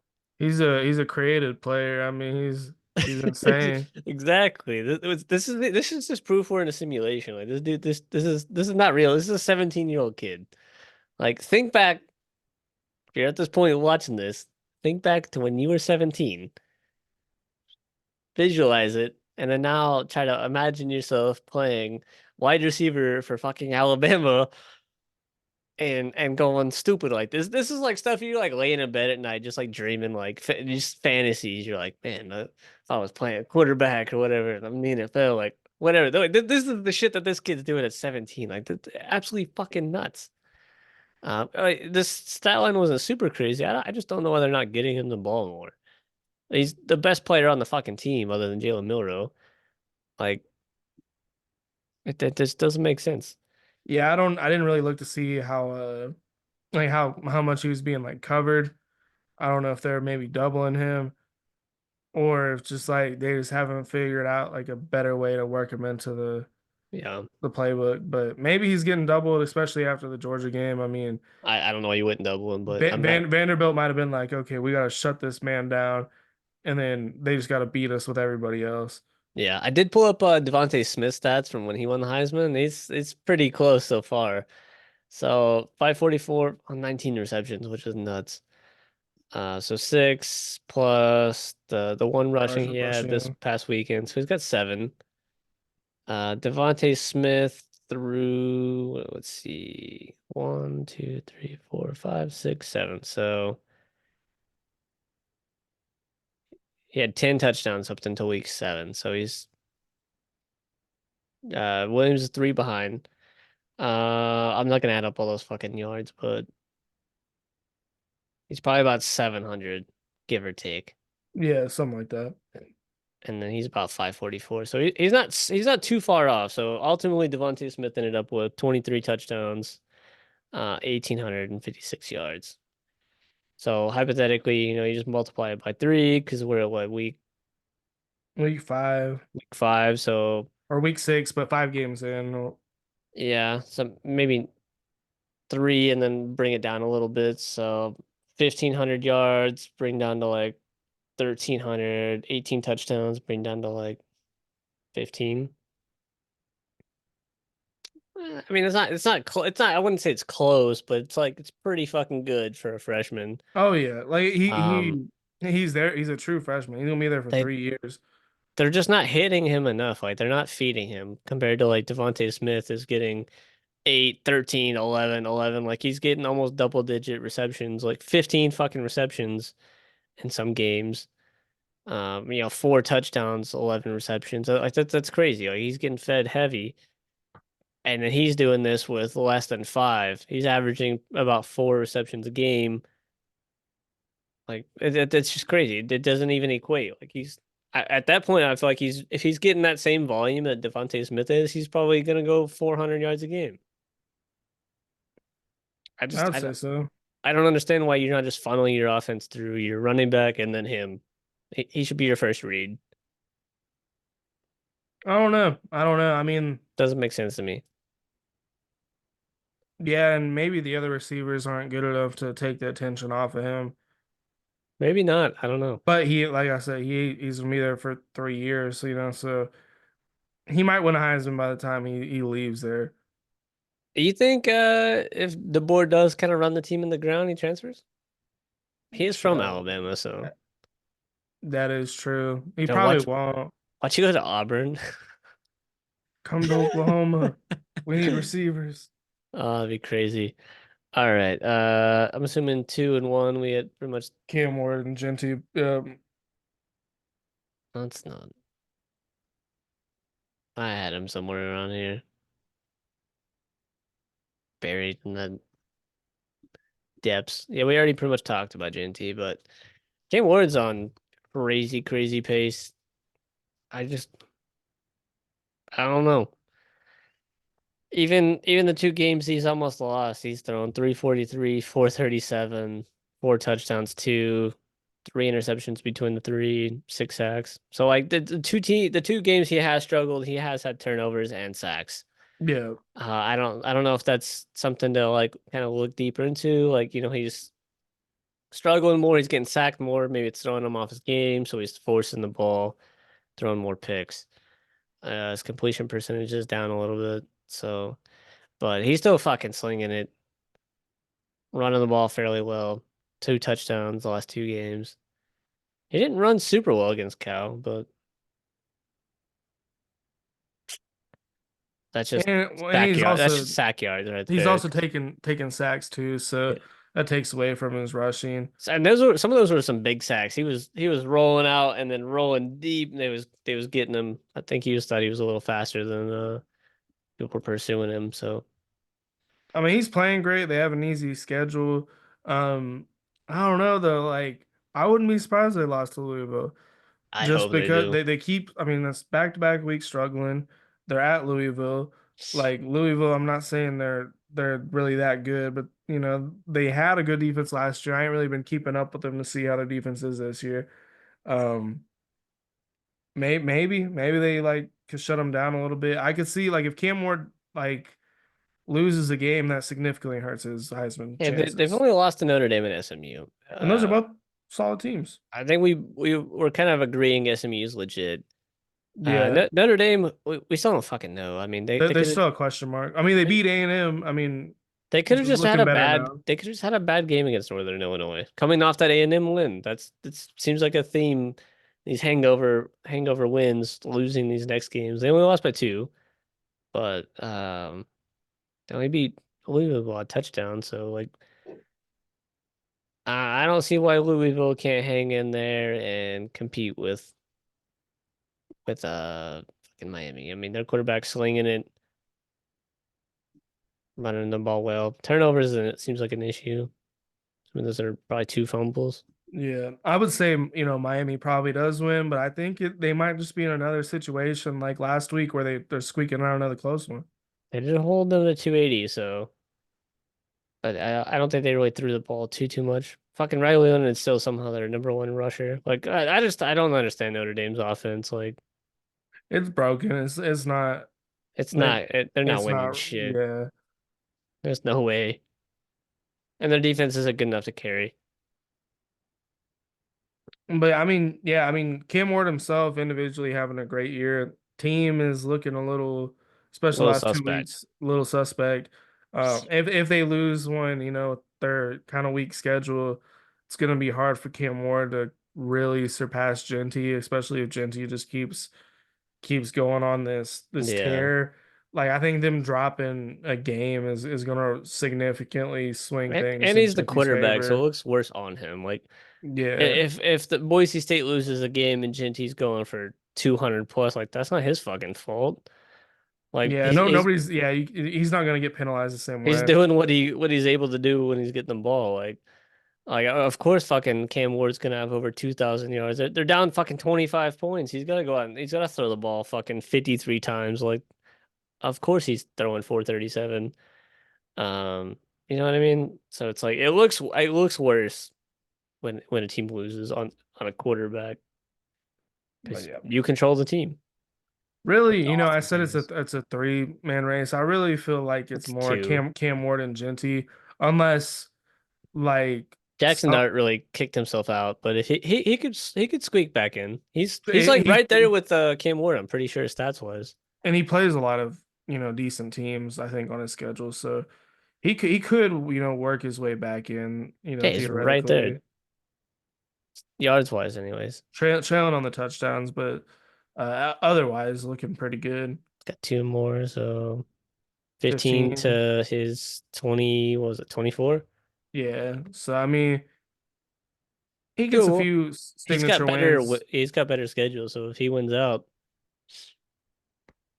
easy and dub. this especially if Cam Ward loses. I mean, I would say at this point it's Genty's really to lose unless Yeah. he gets hurt or they're just beating teams so bad he doesn't really get to play that much in the second half.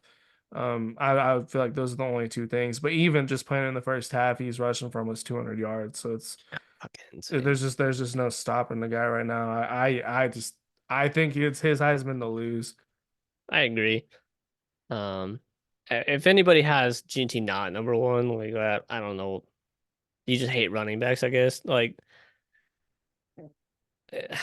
they just need to make a separate like award for quarterbacks. Like that way, Heisman's just more open, inclusive. Like, okay, you got a defensive end. It's got 15 sacks, something crazy. 15's a lot at this point. That would be astronomical, but maybe like 6 or 7. You're like, oh, okay, he's having a really good year. Let me like put him in my top five.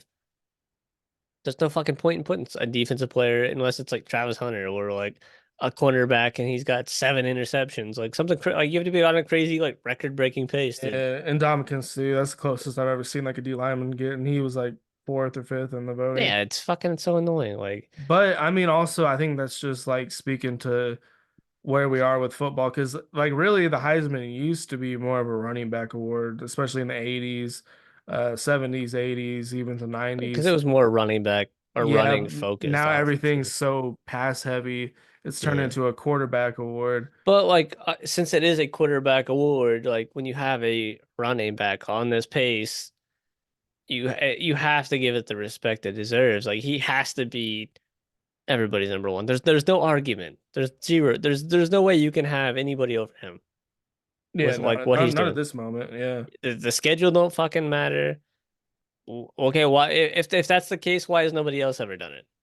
And the fucking how many years it's been done since Barry Sanders? Why is nobody in any other fucking conference on any other team any other year ever been like on this pace with easy schedules? You know what I mean? Like Yeah. it's fucking it's a bullshit argument. And they played Oregon. He bodied them. He did all he could. He bodied Washington State, so he's handling his big business against the teams he needs to handle it on.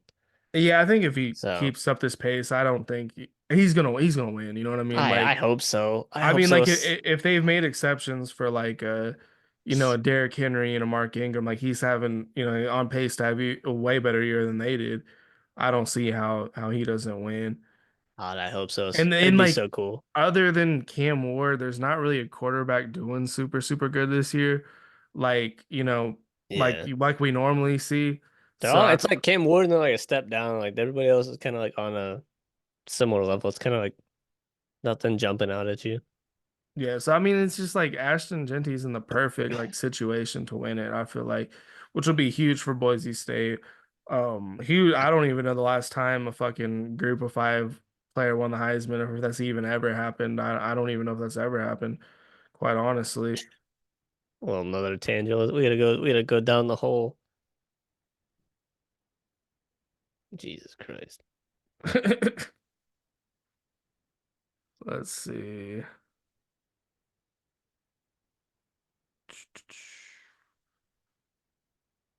Oklahoma, Louisville, Bama, Oregon. That's a Big 12, SEC, Big 10, Pac-12. Big 12, Big 10. 1990. Yeah, BYU. 1990. That was the last time somebody that wasn't in a Power Five. And then looks like Houston right the year before. And That's like looks like maybe the only two times there's ever. Oh, I mean, because Boston College is the ACC, I don't know. so Were they in ACC then? I don't know. I mean, I would assume they were. I don't remember. Um, Pitt probably wasn't. And Um, Tony Dorsett was a menace. I don't know about Stanford. Fucking Navy. Roger Staubach. It's crazy. Navy used to be like kind of the school for It's for crazy. Back Heisman. like that's fucking nuts. Navy used to be that like Navy's kind of like the Two original. from Army. Yeah, It's like Army and right Navy after used to be World the War best II, they was teams. like, oh, we gotta give these dudes some love. Product of the time. Fucking Yeah, fullback. Imagine a fullback in the highest. Like, what the fuck? yeah. I mean, it's just goes to show you how things have What's this dude's stats? changed since then. He probably rushed for like 10 touchdowns. Back They won then 3 national championships. he totaled He was 17 also the kicker touchdowns. and the punter. Yeah, And he back was the in and he was a linebacker on defense. yeah, a lot of the like so before what's his name at OU, like our coach that for the 47 win streak, Bud Wilkinson. Most players played both sides. It was like our OU like basically made it to where like players played just one side of the ball. Scored 3 years. He scored 38 touchdowns, 1,900 yards. Jeanty might break that in a year. He's already almost there. Barry Like Sanders broke that in a year. Like that's crazy. Like how the times change. But yeah, it's been what was it, 1980 was the last time we so 1990, 1990, like so insane. Insane. 34 years basically The last time a since. running back won it was '09, and he was a No, sophomore. 2015, Derrick Was it? Henry. Oh yeah, I skipped him.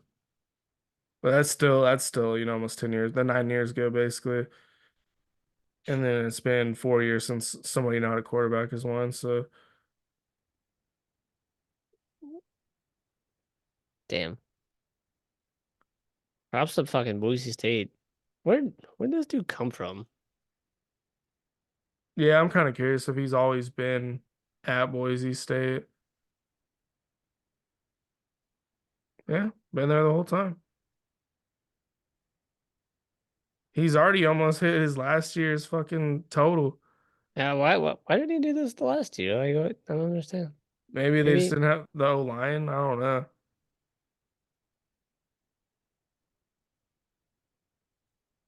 I don't know, but he's the guy. He's the guy this year.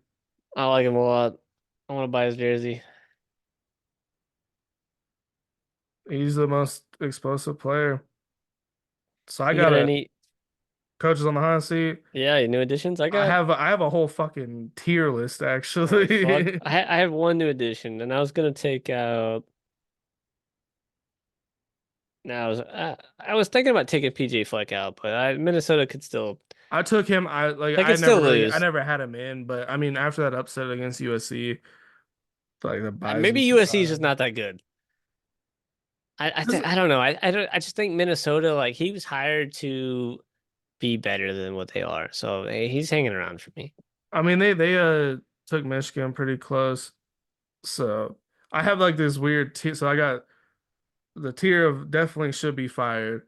Yeah, I got Napier and Dave Aranda. Like I just feel like different. it's been going His on for time's too up. long. Napier might get a pass because of schedule, but like you might as well just cut him loose. Good It, excuse. and he doesn't also have any like goodwill built up at Florida. And Dave Aranda had goodwill, but it's worn off. It's been like three straight bad years. And then since I they have won the Big this 12. yeah, then I have this other tier of like shouldn't definitely be fired, but they're getting pretty fucking close. Lance Leipold or whatever his name is at Kansas, 1-5 right now. Yeah, He did have some goodwill built up. That's why I don't have him in the tier above. Jay Norvell at Colorado State. It's only his third year at Colorado State, but they haven't had a winning season yet. And they were supposed to be really fucking good. I think they paid, or their quarterbacks were getting offered like 700,000 to go to like a different school. So you're thinking they're gonna be really good. I got Hugh Freeze. I Um, was about to put Hugh Freeze on there, but like Auburn was supposed to be good this year, so I'm like, I just yeah, don't know if they've played like a rough schedule or it's their quarterback fucking sucks and it's like because their quarterback has lost them some games, like oh three, yeah, at least three. they've been very turnover heavy. They've fumbled the Yeah, ball a lot. And so it like kind of seems like he's that's losing the locker room a little bit there yeah, too. he's definitely well on his way. Then I got Mike Norvell. He had a like I said, goodwill built up. The kind of same thing with the And Kansas guy. Like he's had some goodwill yep, built up, so it's kind of giving him a pass this year. But then again, 1-5 is very, very bad. unacceptable. I think So last time we was 1-5 was like 1975 or some shit. yeah, that's crazy. I have this other tier of guys where like it's just not working out. That's what I'm calling this tier. I like it. Like they've done good, but I think it's just time for them to move on. James Franklin. Mike Gundy, Yep. it's just not working out. You know what I mean? Like it's They've he's lost had three some good straight years. games. He's had some good years, but and They cannot I get they cannot get a fucking quarterback to save their life. I have a replacement for Mike Gundy too. Jackson Arnold. Uh fucking Zach Robinson. He's the offense coordinator at Atlanta Falcons. He used to be the quarterback at Oklahoma State. I Okay. think he's only 38 years old. I think he would do a lot better in the NIL age than Mike Gundy. He's probably the only person that would actually take the job too. That's like could be an upgrade from Mike Yeah. Gundy. And I think Mike Gundy's time at Oklahoma State is just Oklahoma I State's not a bad job to take. Like they're in a it's a solid, winnable conference. Oklahoma's a decent state for recruiting. You're close to Texas. I don't want to say you're getting a lot of Texas scraps, but like you're competing with Texas for a lot of players. Like maybe they don't think they can start on Texas, so they'll go to you. Um, maybe they don't want to go play in the SEC because it's fucking hard to stand out in the SEC, so they don't want to go to OU, so they'll go to you. Like, so I think OSU's got maybe even like a slightly better recruiting now that OU is wins the SEC. yeah, and I mean I think they've The been able to stadium's get fucking badass. they've got NFL players in the past too. Des Bryant, Yeah, Ollie Gordon's on his way. He's not having a great year, but I think that's just because they're stacking the box and they don't he'll have anything go. anything else. He'll probably go in the second round. They got NFL talent. And Yeah, like this isn't like they got like money. Mike Gundy's had a very successful tenure. I think Just time to it's go. hit the ceiling. Like if they want to go to the next level, it's time to move on. I I also have agree. Mac Brown. Yeah, he's Um, he's done. he's done some good things at North Carolina, but overall it's not working out. And then I also have Lincoln Riley at USC. Done some. They had a good first year. Heisman winner. Last year was bad. This year's been better than last year, but also just not very good at all. They have I no just defense. I just don't think it's gonna work out at USC. Like I feel like you're gonna have to fire him, so you might as well just do it now, um, and get it over with. And then I have another tier of just like let's just see how the year plays out. I got a NC State's coach. They're having like a 3-3 year. He's had some up and down years. They're supposed to be very good this year. I got Pittman at Arkansas. Did have that big win against Tennessee, but Honestly, they should be. They're arguably able to be undefeated.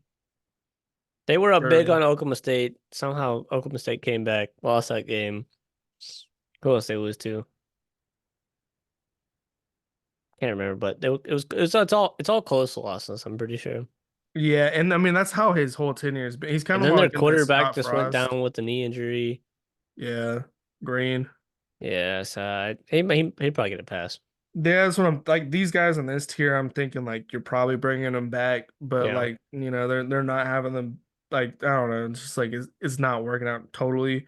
And then I got just Ryan Day and Marcus Freeman. Just like see how the rest of the year plays out for them. I think more than likely they're going to Ryan be Day's back. fine. They're beating the fuck out of They're Michigan. going to beat Michigan. So Marcus Freeman is kind of inching his way to thin ice, I think. I think if they This is back-to-back years with transfer quarterbacks. This is the second year. It's not looking like it's working out. You lost to fucking Northern Illinois. Uh, let's look at Notre Dame's schedule. Like they usually have pretty favorable schedules. Like this schedule is like super winnable. Going into the year, you're like, okay, A&M wasn't supposed to be super good. We got it. We got the dub on the road. We're good. Hangover game, we fucking lose to Northern Illinois. Blow out Purdue, blow out Miami. Solid win at Louisville, which on paper at the time looked good. Might not be so good later on. Stanford's ass, blowout. Georgia Tech, who knows? Fuck, they could lose the Navy. I doubt they lose to us. Blowout. Army's right there with Navy, so I think they could lose one of those games. And then USC's ass, so like the schedule, like going into the season, like looking at this has Notre Dame, like you're like, okay, hardest games, USC, Florida State, A&M. And then like turns out the majority of their schedule's cheeks. what's And like, crazy is really the hardest games they got really are Navy and Army. yeah, Like which is fucking crazy. who would have thought like those would be like the two toughest games they have? So like Well, I don't think Notre Dame's that good. They're gonna make the playoffs probably and then get their shit blown out. They might sneak into the playoffs with two losses and then just get absolutely annihilated by whoever's sitting at six. see, I think that's all they have to do though for Marcus Freeman to be safe. Make the playoffs. Like that'll probably build him enough goodwill to have, maybe even a bad year next year. And Make the playoffs again, get blown out yeah, again. so They're just in that perpetual like Penn State fucking level yeah, that's basically where I'm because seeing them right now. they have no fucking quarterback. They're Well, not and developing talent. They're right there with us. They're fucking transfer portal merchants.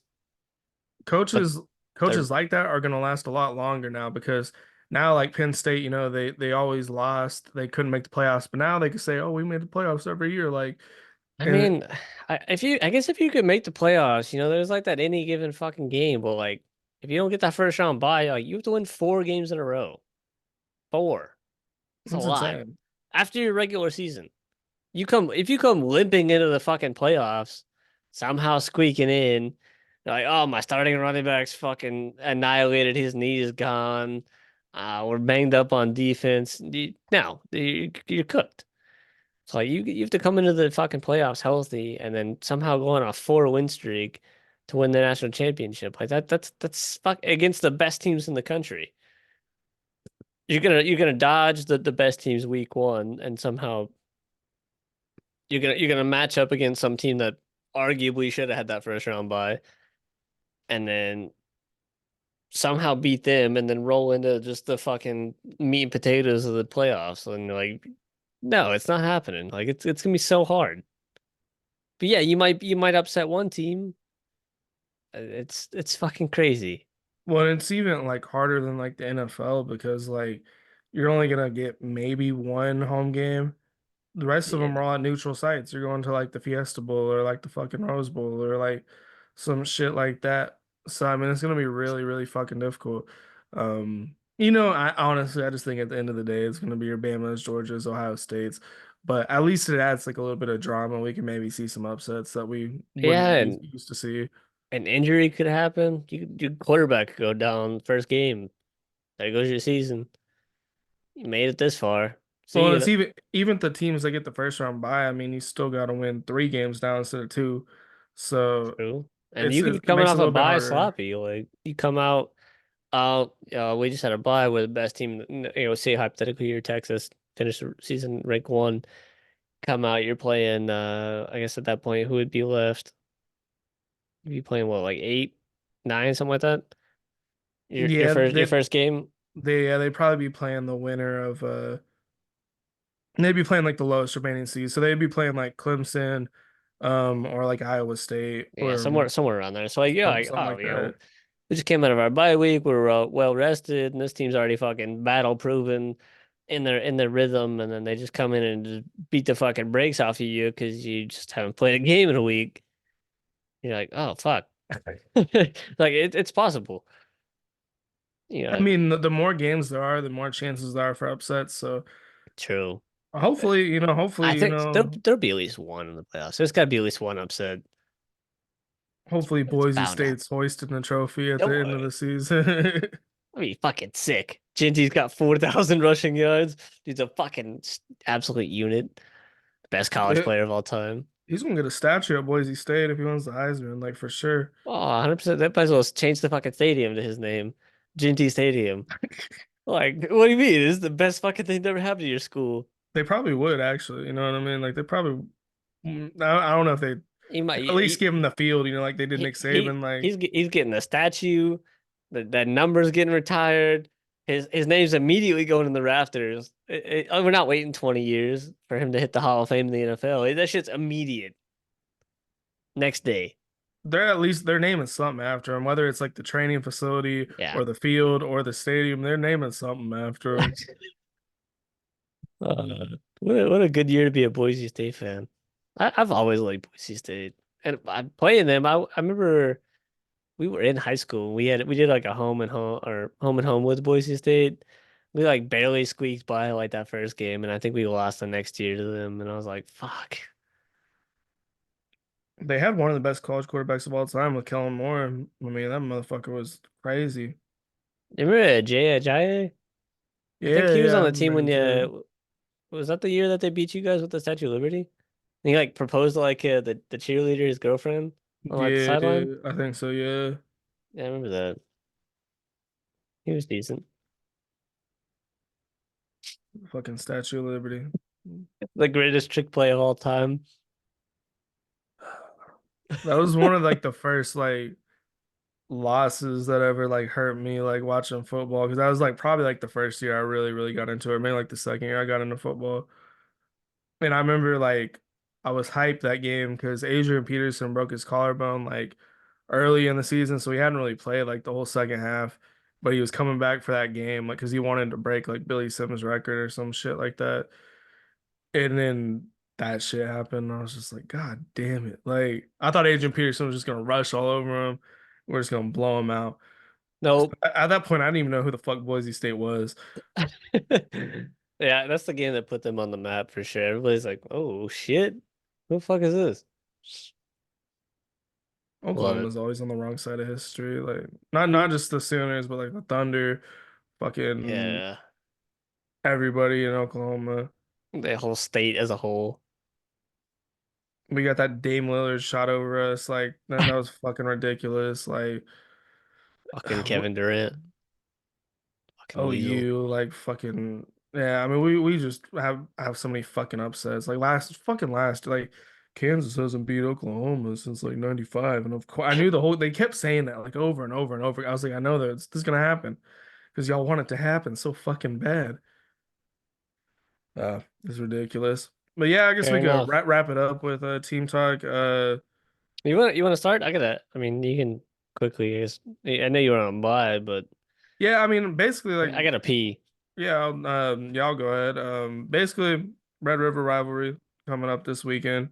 Um, big, big game. Uh, Bigger game probably for Texas than for us. We're underdogs. I think we're a two touchdown underdog going into this game. Texas has a lot more to lose than we do. Um, Realistically, I do think Texas probably wins. I think it's going to be closer than two touchdowns. I think it's probably going to be maybe a touchdown game. I think our defense is going to do a really good job getting pressure to Quinn Ewers. Um, Secondary, we'll see. They're a little questionable, but I think they can hold the receivers. I think our offense is going to have trouble running the ball. So the game's going to be in Michael Hawkins' hands. Looks like we're probably not going to have Nick Anderson. I don't know about Deion Burks going into this game. The injury report probably will come out tomorrow. So I would say, I don't know. It's going to come down to Oklahoma's defense giving Michael Hawkins a short field and then Michael Hawkins capitalizing on those situations to win. So yeah, I mean, we'll see. I think yeah, like I said, realistically, ultimately Texas probably wins, but I think we're gonna make it close. I think we have nothing to lose, so I wouldn't count Oklahoma out just because we don't have quite as much to play for. But yeah, like if we could give Michael Hawkins, like if our defense could give Michael Hawkins Jr. a short field to work with, that would do a lot of work to get us to win. But I mean, I like I said, I think Texas wins close realistically, but I wouldn't count OU out. Like I'm feeling pretty good because we just got nothing to lose. And like Danny Stutzman said last year, Oklahoma only fears God, Texas fears Oklahoma. So I horns up. fuck with it. I hope y'all win. Yeah, I mean we'll see. It looks like Nick Anderson's not playing, so that's kind of a that sucks.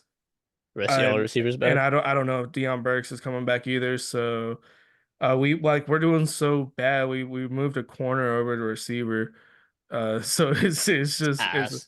like our defense is really gonna have to get turnovers, and Michael Hawkins is gonna have to run his ass off basically for us to win. You Um, guys might as well just do the triple option. Wishbone.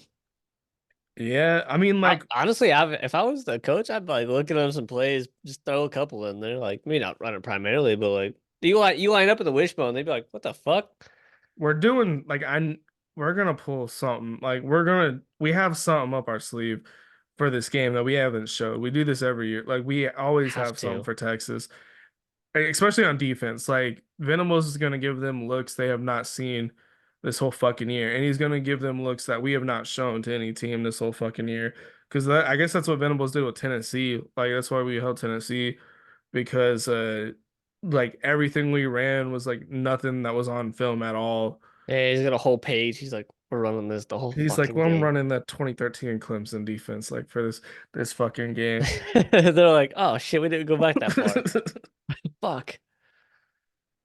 But Yeah, yeah, no. yeah, not much to talk about other than the upcoming game, Red River, Florida State, I'm excited. I'm excited for the Red River rivalry. It's one of arguably the best rivalries in college football. and it's finally for the first time in years it's going to be at 2:30 instead of 11 a.m. I fuck I SEC just needs actually more. I don't mind the 11 a.m. slot. I mean, I like because like sometimes when I'm watching college football, I might only get to watch that 11 a.m. slot like the most. By the time that game's over, it's like 2:30, and Cat's like, all right, let's fucking go. Like the kids want to go do something, and I'm like, I'll just leave me the fuck alone. I'm trying to watch football all day. You know what I mean? Yeah. I'm, and even then, I don't even get to watch the whole full 11 a.m. games. I'm like having to go do shit. So I'm like trying to watch as much as possible, but it's like in and out, in and out, in and out.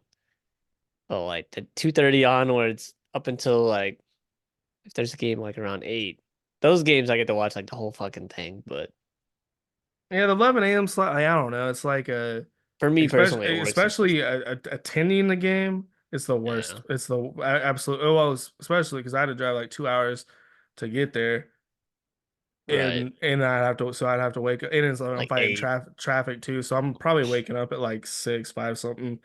Uh, because I'm trying to find like good parking, and then like nobody's awake, nobody's drunk enough yet, to like be Yeah, getting like crazy. crowd's not. It's all the like old people. But yeah, this was not as bad of a loss as I Nah, was this expecting it to was be. significantly closer than I thought. I mean, we that last field goal was not nothing crazy. So in my Yeah. opinion, we kind of really only lost by 2 scores. Um, first game starting for Brooklyn of the year. He played 2 games last year, ACC championship, and then the bowl The game against Orange Bowl. fucking Georgia. That I wouldn't even count that game. He was thrown to the dogs. The man had zero chance to do anything in that game. He was just out there fighting for his fucking life. So that game aside, um, well, he played against Florida a little bit, I think.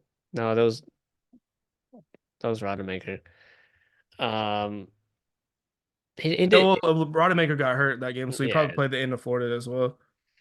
So he didn't look great against Louisville either, but like this game, like he came in. I know his completion percentage isn't great, 23-41, but 228, 2 touchdowns and an interception, like that's solid. And then at least 6 of those incompletions are drop passes from the receivers. Um, he came in with some confidence. He had a little bit of swagger to him. Defense played solid. Um, O-line still ass. Somehow. I don't understand it. I really don't fucking get it. Doesn't make any sense how we go. But Brock Lynn being back there instead of DJ made the offensive line tolerable. He was able to navigate the pocket a little more fluidly and kind of get out when he needed to. DJ would have probably got sacked like 6 times at least in this game. He looked more comfortable, I He think, did. than DJ did. But I will say this also kind of shows that like it's not all DJ's fault, especially when you look at the rushing yards that Florida Oh yeah, we State couldn't did. run for shit. And then like I didn't watch like the whole game. I just kind of watched the highlights where receivers dropping the ball. Oh, Like it was so many. If you take out, I seen this thing. If you take out all of the dropped passes and like not give them any extra yards after the catch, like if say they just caught them all and like immediately stopped there, he would have been like I think 340, 3 touchdowns, and then the 1 interception with like almost a 70% completion rate. Like for his first start against probably arguably the best defense we'll probably face all year. I I like it. I'm impressed. I like what I seen. He seems like he's got the confidence of his teammates. He's just got confidence in himself. Um, Playing like this and then rolling into fucking Duke next week, I don't see why he don't throw for at least 300. Hopefully the yeah, fucking receivers can catch the ball next week. But we finally moved off. It seems like we moved off Morlock. We're running like 2 freshman tight ends. They're they're cooking. We just gotta get the fucking run game going. I don't I don't get why we can't run block and we can't pass block. Like it yeah. makes Looking at no this, fucking sense. I would not. And yeah, like especially this game, like with the quarterback change. DJ did suck, but I think that the big weakness is the fucking O line. Like, Oh, I, 100%. I don't think it matters really who the quarterback is. Like, if this was a good O line, Brock Glenn might have had like a really, really fucking good game. Like We could have could have won this game. honestly, if the receivers didn't drop the ball, we would have been in a like very close position to win the game. But yeah, if the O line was good, we probably could have won the game. And if the O line was pretty good, we probably wouldn't have lost any of the games. Maybe SMU, but we damn sure wasn't losing to Boston College. We damn sure wasn't losing to Georgia Tech. Who the fuck else beat us so far? SMU probably still lose. Memphis, And yeah. we damn sure ain't losing to fucking Memphis. So like at this point, like we might have got upset by SMU just because our defense isn't as good as we thought. Well, there's There, just there no could have been a balance. shootout. Like But your top receiver or your top running back shouldn't, have 16 yards, because you guys can't control the clock nope. when you can't run the ball. So that's when you get like, the clock stopping. They're dominating time of the possession, because you're getting three and outs probably at least a Yeah. few times because you can't run the ball, which I don't get it. Like this was a team last year where like I feel like there was games last year where you guys would have like 200-yard rushers, you know what I mean? Like it's just in Toafili, he's a good running back. It's great. It's just the fucking line sucks. I honestly wish we would have not went to go get DJ, not spent all the money to go get DJ, and not spent all the fucking money on the goddamn defensive line because all Patrick Payton's fucking sorry ass wanted to leave and like we had to fucking spend so much money to get his ass to come back. The motherfucker is sorry as hell.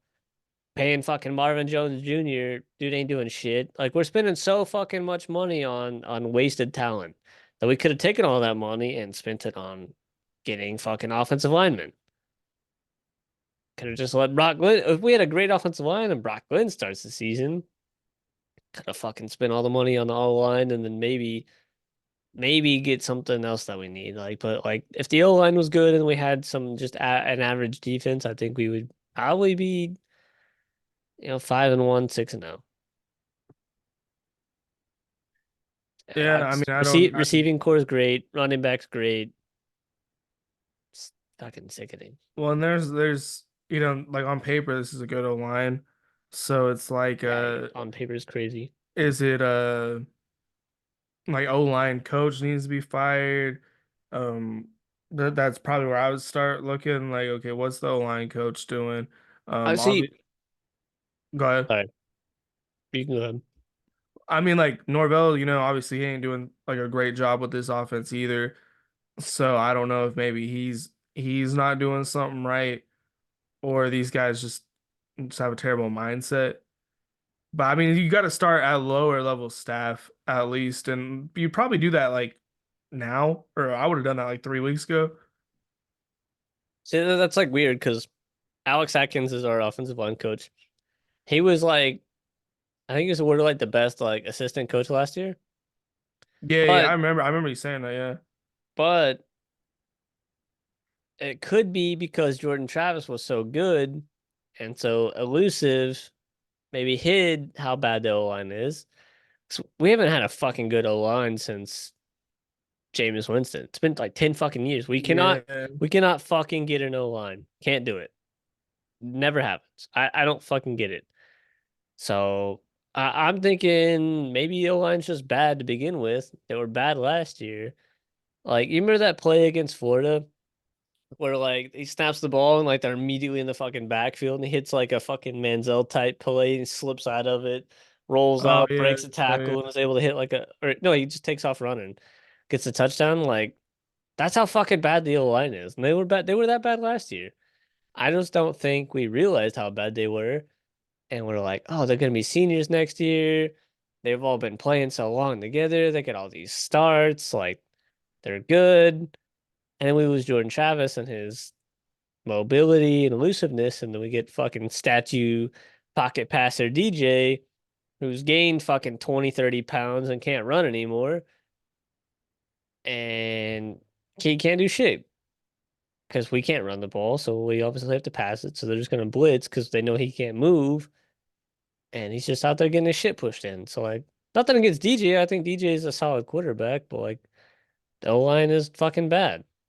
Well, I mean, what's weird is even though you're saying like And then, last yeah, the year's wide line receiver is wasn't bad great, too. y'all were still running the ball pretty good last year. So like it's just very fucking confusing. Because like Yeah. yeah, you guys have never really pass protected that well. At least yeah, since probably like the Jameis Winston era. But y'all were at least having some good run blocking last year to I, make I up for it. I think it's just because like I said, Jordan Travis, like we could take the top off the defense. We could pass at Mm, will whenever we wanted. opened up the run with him, yeah. They know we can't pass, so they just stack the box regardless. Like we have to the corners are on man. Like they're out there on islands. They do whatever the fuck they want. Like we have to beat them. Okay, we can't pass, so we're gonna run it. So there's fucking it's a disadvantage. We can't do it. That's probably what it is, yeah, because now y'all are more one dimensional than you were Yo, last year. So like Jordan Travis made it to where the defense wasn't always expecting a run. yeah. And I mean, I the whole first quarter, we didn't do shit. I think it took a little while for Brooklyn to kind of start getting in rhythm. This Brooklyn has not had a single tune-up game. All three of his starts have been against like top 30 defenses. Like what the fuck? Like what's he supposed to do? He's playing Georgia, he's played Louisville in the ACC championship, and then he's played Clemson. Like he has no warm-up game. Like you know what I mean? So next week will be his first real warm-up game. So I'm curious against a not great defense. So I'm curious how he looks next week. I think it could give us a kind of insight into his progression. So if he comes out next week and is like just cooking, dicing him up, I'll be excited because he's gonna get in that rhythm, get his confidence starting to go, get in rhythm with the receivers, start getting them to stop fucking dropping the balls. Because there's been no rhythm on offense all fucking year. Like it literally looks like we've not practiced ever as a team. That's how it looks on the offense. Like you fucking put this team together and you're like, all right, we're not practicing game one, go. No practices, game two, go. Like it's exactly how it feels. Well, that's how I felt, especially during the Memphis game, because I was like, because I think it was like y'all played Georgia Tech, Boston College, and it was like wasn't like a bye week and then Memphis. Yep. And so I was like, Like we were on vacation. what the fuck did y'all do during that bye week? Like I was just confused. Like Yeah, man. So I am I'm actually kind of I knew we were gonna lose. I knew we were. With like a very optimistic, very small chance in like the back of my head. I was like, it's a rivalry game. Maybe we could do it. But I wasn't super optimistic. But I liked what I seen um from both sides of the ball. Special teams is still fucking elite. We blocked two field goals in this game, which was crazy. Like so the score could have been more. We did hold them to a lot of field goals. The defense stood up in the red zone. So if the offense could have moved the block and moved the ball and scored, like we could have maybe won this game, which is kind of nuts. So we have the potential. I'm kind of excited for next week for once. yeah, I mean it's like at this point y'all are in development stage. Um, Yep. as long as y'all keep improving, I feel like that's the main thing at this point. Like hopefully y'all win a couple, but show steady improvement, and that's probably would be a good indicator on whether or not Norvell gets to keep his job. Is like, do y'all progress each week or does it get worse? Yeah. So if it gets worse at this point, like, what the fuck are we gonna do? Like one of these fucking quarterbacks on this team has to develop and like start making steps to be the next year starter. So it's either Brock or it's Luke. Like it's gonna be fucking one of them. So if Brock has a bad game, Luke's right there gonna come in, and then if he comes in and kills it, then Brock's fucking gonna have to transfer. So he's kind of playing for his job right now. Like I know he had only one game, but like it's kind of unfair advantage to him. But what can you do, man? You've had what? This is his third game, so hate to see it. Yeah, Let's look at next week's schedule.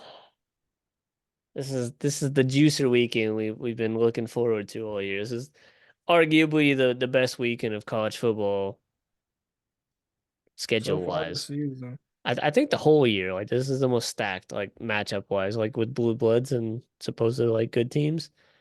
I know that was being said before the season started, so guess we'll skim through it and see if it held up. We have a Tuesday game. Um, got Pitbull Stadium, FIU, and Liberty. Mr. Worldwide's team. Ridiculous. If he was at the games and it was like a home game and maybe like did like a song or something like the halftime, I actually I had to watch the game. I don't know why, but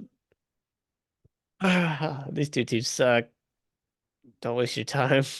There's better things to do on a Wednesday. Yeah, these are all This like, game should be good, but James Madison fucking sold this year. And oh yeah, Coastal Carolina's quarterback from last year transferred to NC State, and that yeah, man got McCall, to yeah. see what happened to him. Uh-uh. He got like hit in the head and got like carted off the field. So he's cooked. NC State's cooked. I think that's also why they were so like highly rated. Like their defense and they had a proven transfer quarterback. These fucking transfer quarterbacks aren't working out for like nobody, it seems. Shit's Just tragic. develop your own guys. That's all you can do at this point. Friday. I actually like this Memphis South Florida matchup.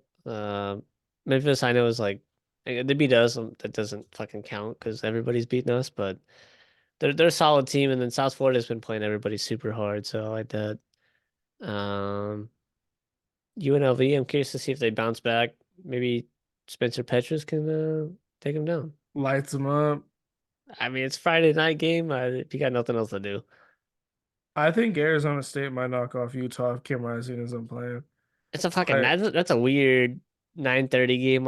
If this is if you ever want to know a trap game, it's this one. Friday night, 9:30 p.m. on the road. You don't want to play that game. Starting quarterback out. all those drunk ass Arizona State kids just Now you're done for. You're done for. It's Friday. You're done. Um,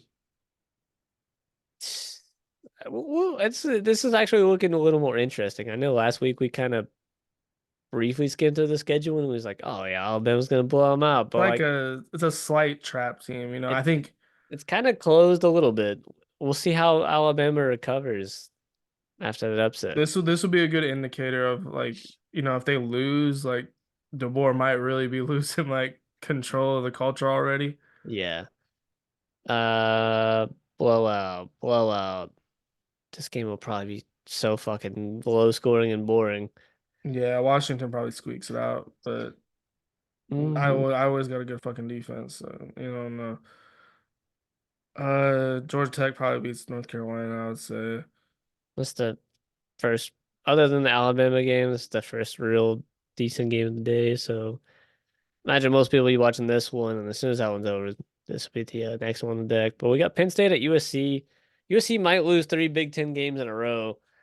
This was Lincoln still Riley looking like a might good not game. he might not make it through the year, but yeah, this was looking really good. I That mean yeah. USC could do it. Like they have the offense for it. Miller Moss is capable. He's a solid quarterback. Penn State's offense isn't great, No. but their defense, like I feel like they're gonna shut USC down. Yeah. I mean, maybe Penn State's Drew Aller makes a mistake or two and costs them the game. It's possible. I'm rooting for Penn State. Fuck USC. Sure. I actually don't give a fuck who wins this game. I just I would want love to see like just a third loss for Lincoln Riley. I just want it to be a decent game. Blowout. This game will be good. Cal Pittsburgh. Actually, probably it'll be if this game gets out of hand quick or this one, it'll be those two games, and then this one I'll be kind of looking at. I think Cal wins this actually. Just based Yeah. off how they Pretty. played like the recent weeks, like I think they pull it off. Arizona BYU's sneaky-ish. I could see Arizona like playing good this game. It is the Big 12. They all just massacre each other for fun. It's like nobody is allowed to go undefeated in the Big 12. It's like fucking impossible. And Arizona's just been that kind of team this year where they're not very good, but then you're like, oh, they're playing a team I kind of like, and then they beat them They got like Fafita. with Utah. Like I was like, okay, they're playing Utah, but like Arizona sucks. Nope, they beat Utah. See, I'm gonna bet on this game. I'm gonna pick BYU, and then they're gonna lose because I bet on them. Same thing happened to Utah against Arizona, so I might as well just pick Arizona.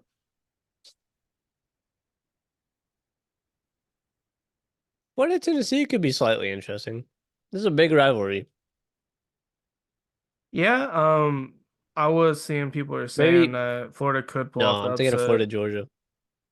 I don't know. Tennessee's It's kind at of Tennessee though. I feel like Tennessee's kind of like backslid a little bit. They didn't look super great offensively against OU. Granted, you guys' defense was really good. They didn't look really good offensively at all against Arkansas. It was on the road. Arkansas was that place was loud as fuck. So that's two tough road games, but Florida's also cheeks, so Nico's also just kind of he's starting to look like a freshman. You know what I mean? Like yeah. he's not. He's Like good. He's going to be good, but he's just not looking super great right now. those are two tough road games. I don't know. We'll see.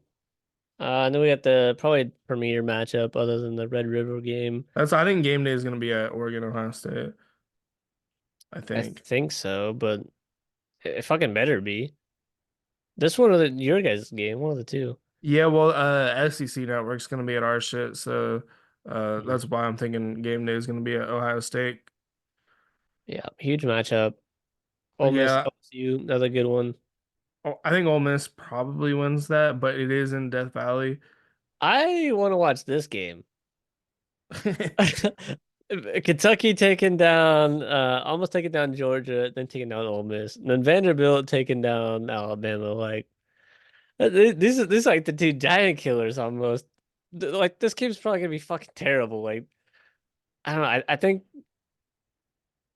I want to say Kentucky wins. I think their defense is gonna be too much. Plus they're at home.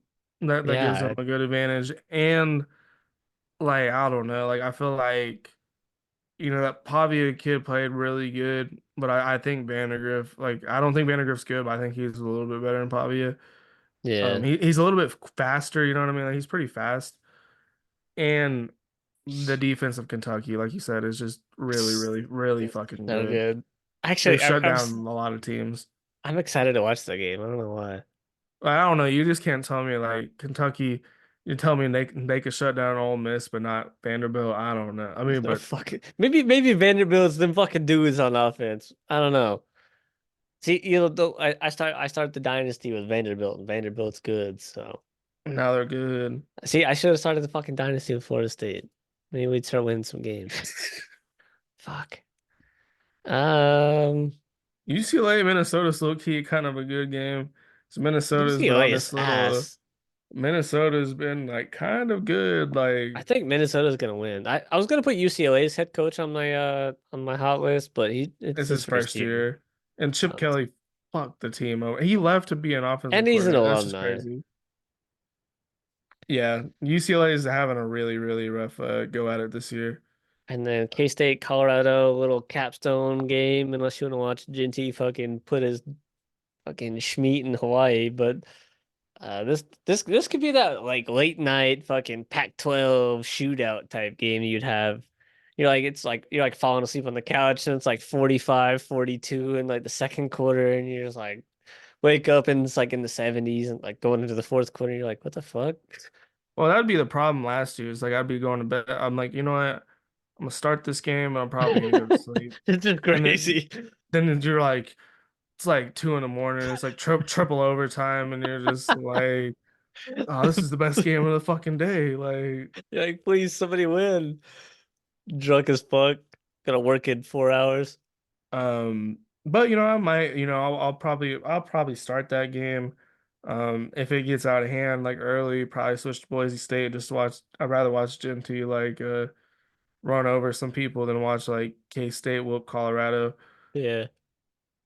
I don't know. There's at least like 6 games today. Or not today, this weekend. I think we're on a bye. Are we on a bye week? I didn't see us on here. You guys might be on a bye week. Yeah, I didn't see you guys at I all. think we are.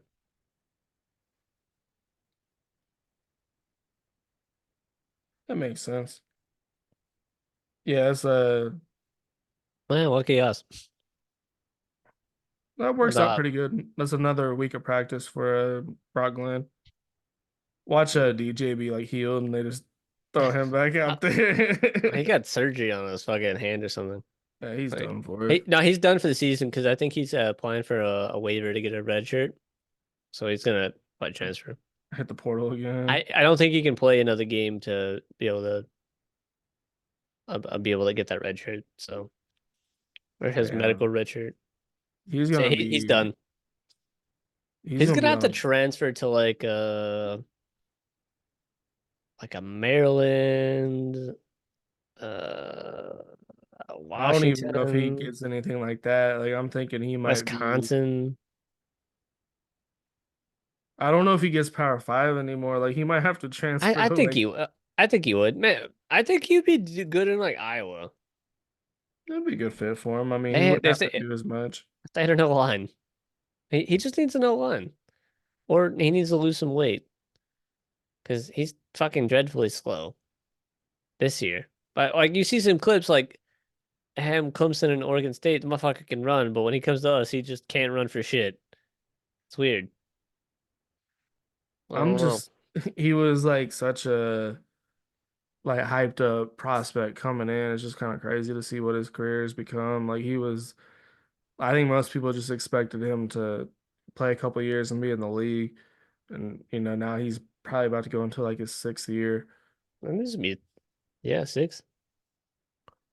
I think maybe it'll be his fifth next year. I don't know. Let's see. He played I think freshman 3 years year at at Clemson, Clemson. 1 at Oregon State, right? Or did he 2-2? I think he played one full year at Clemson, got benched the second year. That's when he transferred to Oregon State. Now he's at Florida. So it'd be his fifth year. Maybe Because he this. got he got benched for Klubnik like the end of that second year at Clemson. And at the time, I thought that was stupid. I was like, why the fuck are you doing that? Because Klubnik was ass at first, so it really did look stupid. And like the Especially way, last year when he was playing pretty good at Oregon State. on the way that they were doing it, like he would be like halfway through the game and be like semi close, and they would just fucking switch to club. And you're like, dude, you're fucking killing his confidence. Yeah, see, maybe that might have been the fucking fall of DJ. Fucking killing his confidence right there in the middle of the fucking game. I blame Dabo. Dabo's mismanaged a lot of QB situations over the years. Most of the time it works out though. He had that Sort one of. guy who he benched for Trevor Lawrence. What the fuck was that guy's name? He was like good, like I think they're like undefeated, like type shit, but he was just like Trevor Lawrence is better, so I'm benching him. And then that dude transferred like Missouri. Can't remember that kid's name, but he didn't give him a championship ring because he's like That's he that's fucked transferred. up. Dabo's a I'm, fucking punk. I'm like, you're the one that benched him, man. Like, what are you talking about? Like, Nah, he's a bum. but yeah, I like what he's doing, but he's a bum. I like him more than I did like a few years ago. But I still hope nothing for them successfully. yeah, Venables carried. I think so. Yeah, them two together was like a super team. His It- defense is so good. what needs to happen now, speaking of super teams, Belichick and Nick Saban need to team up again. Coming to Like, Florida State. no, go to the Browns, go to the Browns like they did in the That's 90s, the only thing I can say. Or the Dolphins. redeem themselves because I think at that time in like 95 like Belichick was the head coach and Nick Saban was like the offense coordinator or something. That'd be fucking crazy. That would be fucking insane. I I feel like half that roster wouldn't even be there next year. Like they should be. It would just be cut. It would probably take a couple years to get them in the swing. Like they have to rebuild. 'Cause they Got might change the schemes up. This player don't fucking fit. I don't like this dude. He's gone. Just clearing fucking house. Like how like fucking Dion did at Colorado. I'm curious to see where Dion goes 'cause I don't think he's gonna be at Colorado next year with Shador and like Travis Hunter leaving. I don't Florida State, here he comes, legacy player. I don't know if I would like him, but like he's brought fucking Colorado so much attention and money. Like that would be like a big thing for us. Like it's a lot of money. Recruiting would go up like big for time sure. because like he's Especially in the recruited pretty good at defense, he's shit. He was recruiting good like at Jackson fucking State. Jackson State. Imagine him at Florida State. Like he's done pretty good at Colorado, but Florida State's like way bigger in Colorado. If he could get And a he's Dion. fucking, Like if he could get a defensive coordinator, who the true. fuck he got now? It's still not it. I might be the same dude. I don't know. Didn't he hire one of your guys' old like offensive coordinators or I something like think that? so. I can't remember his name. Oh, I That'd want to be say yeah. that'd be crazy though. Oh, that would be I don't think it would crazy. happen. We can't fucking afford. We can't I don't afford it. think I don't think he would do it either. Maybe not yet. I think he would probably maybe wait for some interest from the school to kind of come through if he was gonna make the move. Like, we just can't move away from Norvell yet. The payouts or the buyouts too high. Yeah, I think Norvell gets Maybe next one to year for two more sure. years. Wait for the buyout to go down a little bit, and then if he's still sucking, then somehow wrangle the funds, get it together, and then shit. At that point, if Neon's fucking still doing okay, then maybe. I think Dion's going to NFL. Like if Colorado has a good year this year. I mean, go take over the fucking Cowboys. Because I mean, let's say like Colorado wins 10 games, like you took a 1-11 team to a 10-win team in like 2 years. Uh That's pretty fucking good. It don't matter who the fuck you're getting on your team. Like, Whoever he's just gonna go to whichever team's gonna draft Shador, be their fucking or I guess he well fuck Shiloh's like hurt, I think, so maybe he slips. He gets them both on the same team. who would draft fucking Shador? Like, the Jags are down there, but they're not gonna draft him because fucking Trevor Lawrence. But he sucks. Uh, the Panthers, maybe. I feel like he'd finagle some way for them not to draft him. Well, that's the thing. Like Because I feel ultimately he would be like, hey, if they fucking drafted you, like do what Eli did. Like, you're not fucking playing for them. So that's what and if Dion gets hired, they're gonna make it to where like Shador's just gonna refuse to play for any team that's not like Dion's team, basically. probably. So I don't think he would go to Carolina. Um, what other teams are bad that need a quarterback? The Raiders. I think they would like that, you know. Mm, who else? Cleveland. They're in a fucking situation because they give Deshaun Watson that shit fully guaranteed. They like have to stick with him. Yeah. The Jets, maybe. Yeah, Aaron Rodgers maybe doesn't play after this year. Jordan Travis might be ready by then. Oh, true, Mm, true. But I can see, like, honestly, I think Aaron's gonna probably come back one more year, yeah, probably. and then maybe after that, Um, Jordan Travis comes in. I feel like I'm just missing, like, overlooking bad teams. I feel like the NFL is like equaled out a lot. Yeah, Like, there's not a lot of like super just shit teams with shit quarterbacks. it's Pats, maybe also super early in the year to see.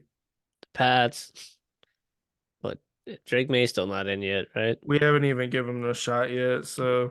Fuck, maybe they just don't want to put him out there and ruin him because you guys' offense is just Well, bad. we don't need to throw him. Like some of the fans are like, put Drake May in, put Drake May Like, in. I'm like, why? no, we have no line. We have a running back. That's it. We don't have any fucking receivers. Like there's I no mean, the point of conference is doing that to him. semi-winnable, but Buffalo's pretty solid defensively, anyways. The Jets got a good defense, so like, I don't think you guys beat either of those teams. I think we should just You like, guys probably beat the Dolphins. Did you guys beat the Dolphins? no, Who'd you guys play last week? the Dolphins. We lost on that fucking Oh, the touchdown that they said okay. wasn't a touchdown. If you're not beating the fucking Dolphins, you're not beating the Jets or the Bills. So like, there's no point in putting them in. I wouldn't even play him next year. I would literally sit him 2 years because like. This is gonna be a long rebuild. We don't have Yeah, anything on offense. Like, are we really just trying to send him out there to fail? Like, then what are we gonna do? We're just gonna draft another fucking quarterback. It's just stupid. Why did we draft him in the first place? We could have drafted something else, like true. fucking O line. The Dolphins need a QB because two is gonna die, but they're not gonna. hire Dion at the same time. The Bengals, but I don't think they come off Burrow just yet. The Browns for sure. Um, Colts, fucking Anthony Richardson's hurt again. Maybe. Tennessee for sure.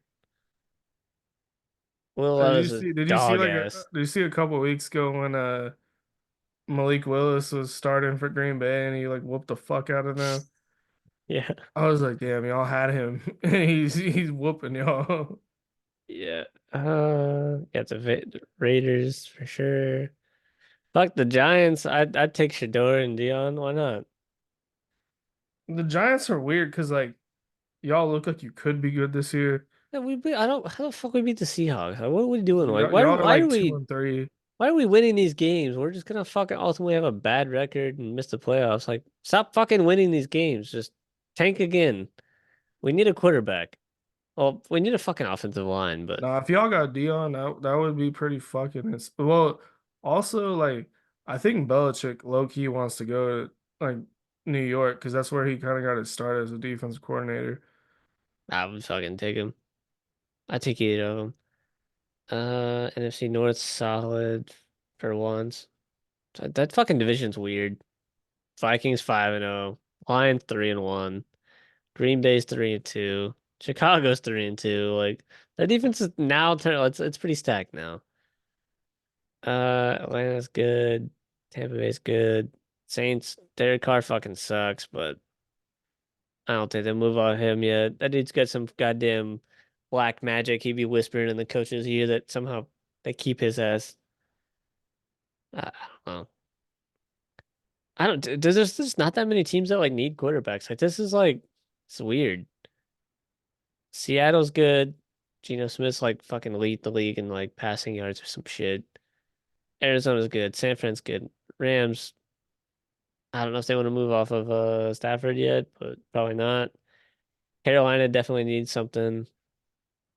The Saints probably should. Tampa Bay's good. Atlanta's good. Chicago's good. Green Bay's good. Detroit's good. Minnesota's good. Giants probably. Philly's probably good. Dallas is good. Washington's good. So the Raiders. So what is that? Two teams for sure. It's like a third maybe. Chargers are good. Denver's probably fine for another year. Bo Nix Yeah, still rookie. Kansas City's good. Jacksonville's good. Tennessee needs one. So there's three. Indianapolis is probably good. Houston's good. Cincinnati's good. Cleveland, there's four. Pittsburgh's good. Baltimore's good. New England's whatever. Miami probably. So there's five. Jets are good. Buffalo's good. So like five teams in the NFL need quarterbacks. Like it's fucking crazy. Like I don't know if at least at this point because nobody's fucking sustained like a season-ending injury yet. But I don't know. I feel like at this point, like usually there's like eight teams where you're like, oh, these teams need quarterbacks. Everybody seems like they're managing somewhat pretty well, or at least they could get by with like not probably taking Shador or something and like, oh, I need an offensive lineman. yeah. There's not really like a big need for it right now. Yeah, I'd say out I'm of just all so those I teams, hate the NFL so much. Like, it's fucking boring. I said out of all those teams, the Browns probably need one of the most dead. Like they're most like probably win now, like because their defense is good. Maybe the yeah. Jets too. I mean, honestly, they're not even their offense is like they got Amari Cooper. Like Actually, they Nick Miami's right Chubb's there coming too. back. Miami Like has, yeah, fuck Deshaun Watson, man. That's he's just like a fucking so ass. I have he's Amari the Cooper on only my guy that has fantasy a fully team. guaranteed contract. Yeah, his agent needs a fucking raise. Fucking, I don't. The Browns are stupid. Like they're the stupidest franchise of all time. They're cursed. Like there's just nothing you could do with them. They're so fucking stupid. Like they cannot get out of their own way. Like Yep. they finally win a playoff game with Baker, and then like he has like one bad year because he's fucking hurt, and then they're like, "Fuck it, we're trading you," and then we're getting fucking Deshaun Watson. It's fucking stupid. And then Deshaun Watson hadn't even played for 2 years, and he's got fucking 23 accusations. And then he's Get got the $230 fuck out. million guarantee. Like, he don't give a fuck. Like, y'all are so fucking stupid. He Like has nothing to play for. this is the just the dumbest franchise. They deserve everything they I get. I did see something that like they could potentially get out of that contract if he does get like charged with something, I think. Oh yeah, that was a they put that in the clause. Yeah, it was like a clause or something So they they're put in probably there. fucking praying for that to happen. I seen something on ESPN today, like him and one of the accusation people like settled in court or something. He'll probably just, oh, here's part of my 200 and something million dollar Yeah, contract. Here you yeah, go. Like, here's $1 million. You get a million. You get a million. Here you can have two and a half. I still have 200. yeah, there's no way he ain't do that shit. Like, there's just no That's way. too many. And then the fact that they're actually settling like means they have some sort of like Yeah, because like something. if you really didn't do anything, you're not settling. You're not giving them a No, dime. Like I'm not giving you shit. Like, our fucking justice system's trash. you just buy your way out of everything. But shit, yeah, that's pretty much the end of our episode. Went on a few tangents here, but got an exciting weekend of college football ahead of us. If you watch this far, subscribe, like the video, comment, argue with us, horns down. Roll Tide. We'll catch y'all next week. Roll Tide.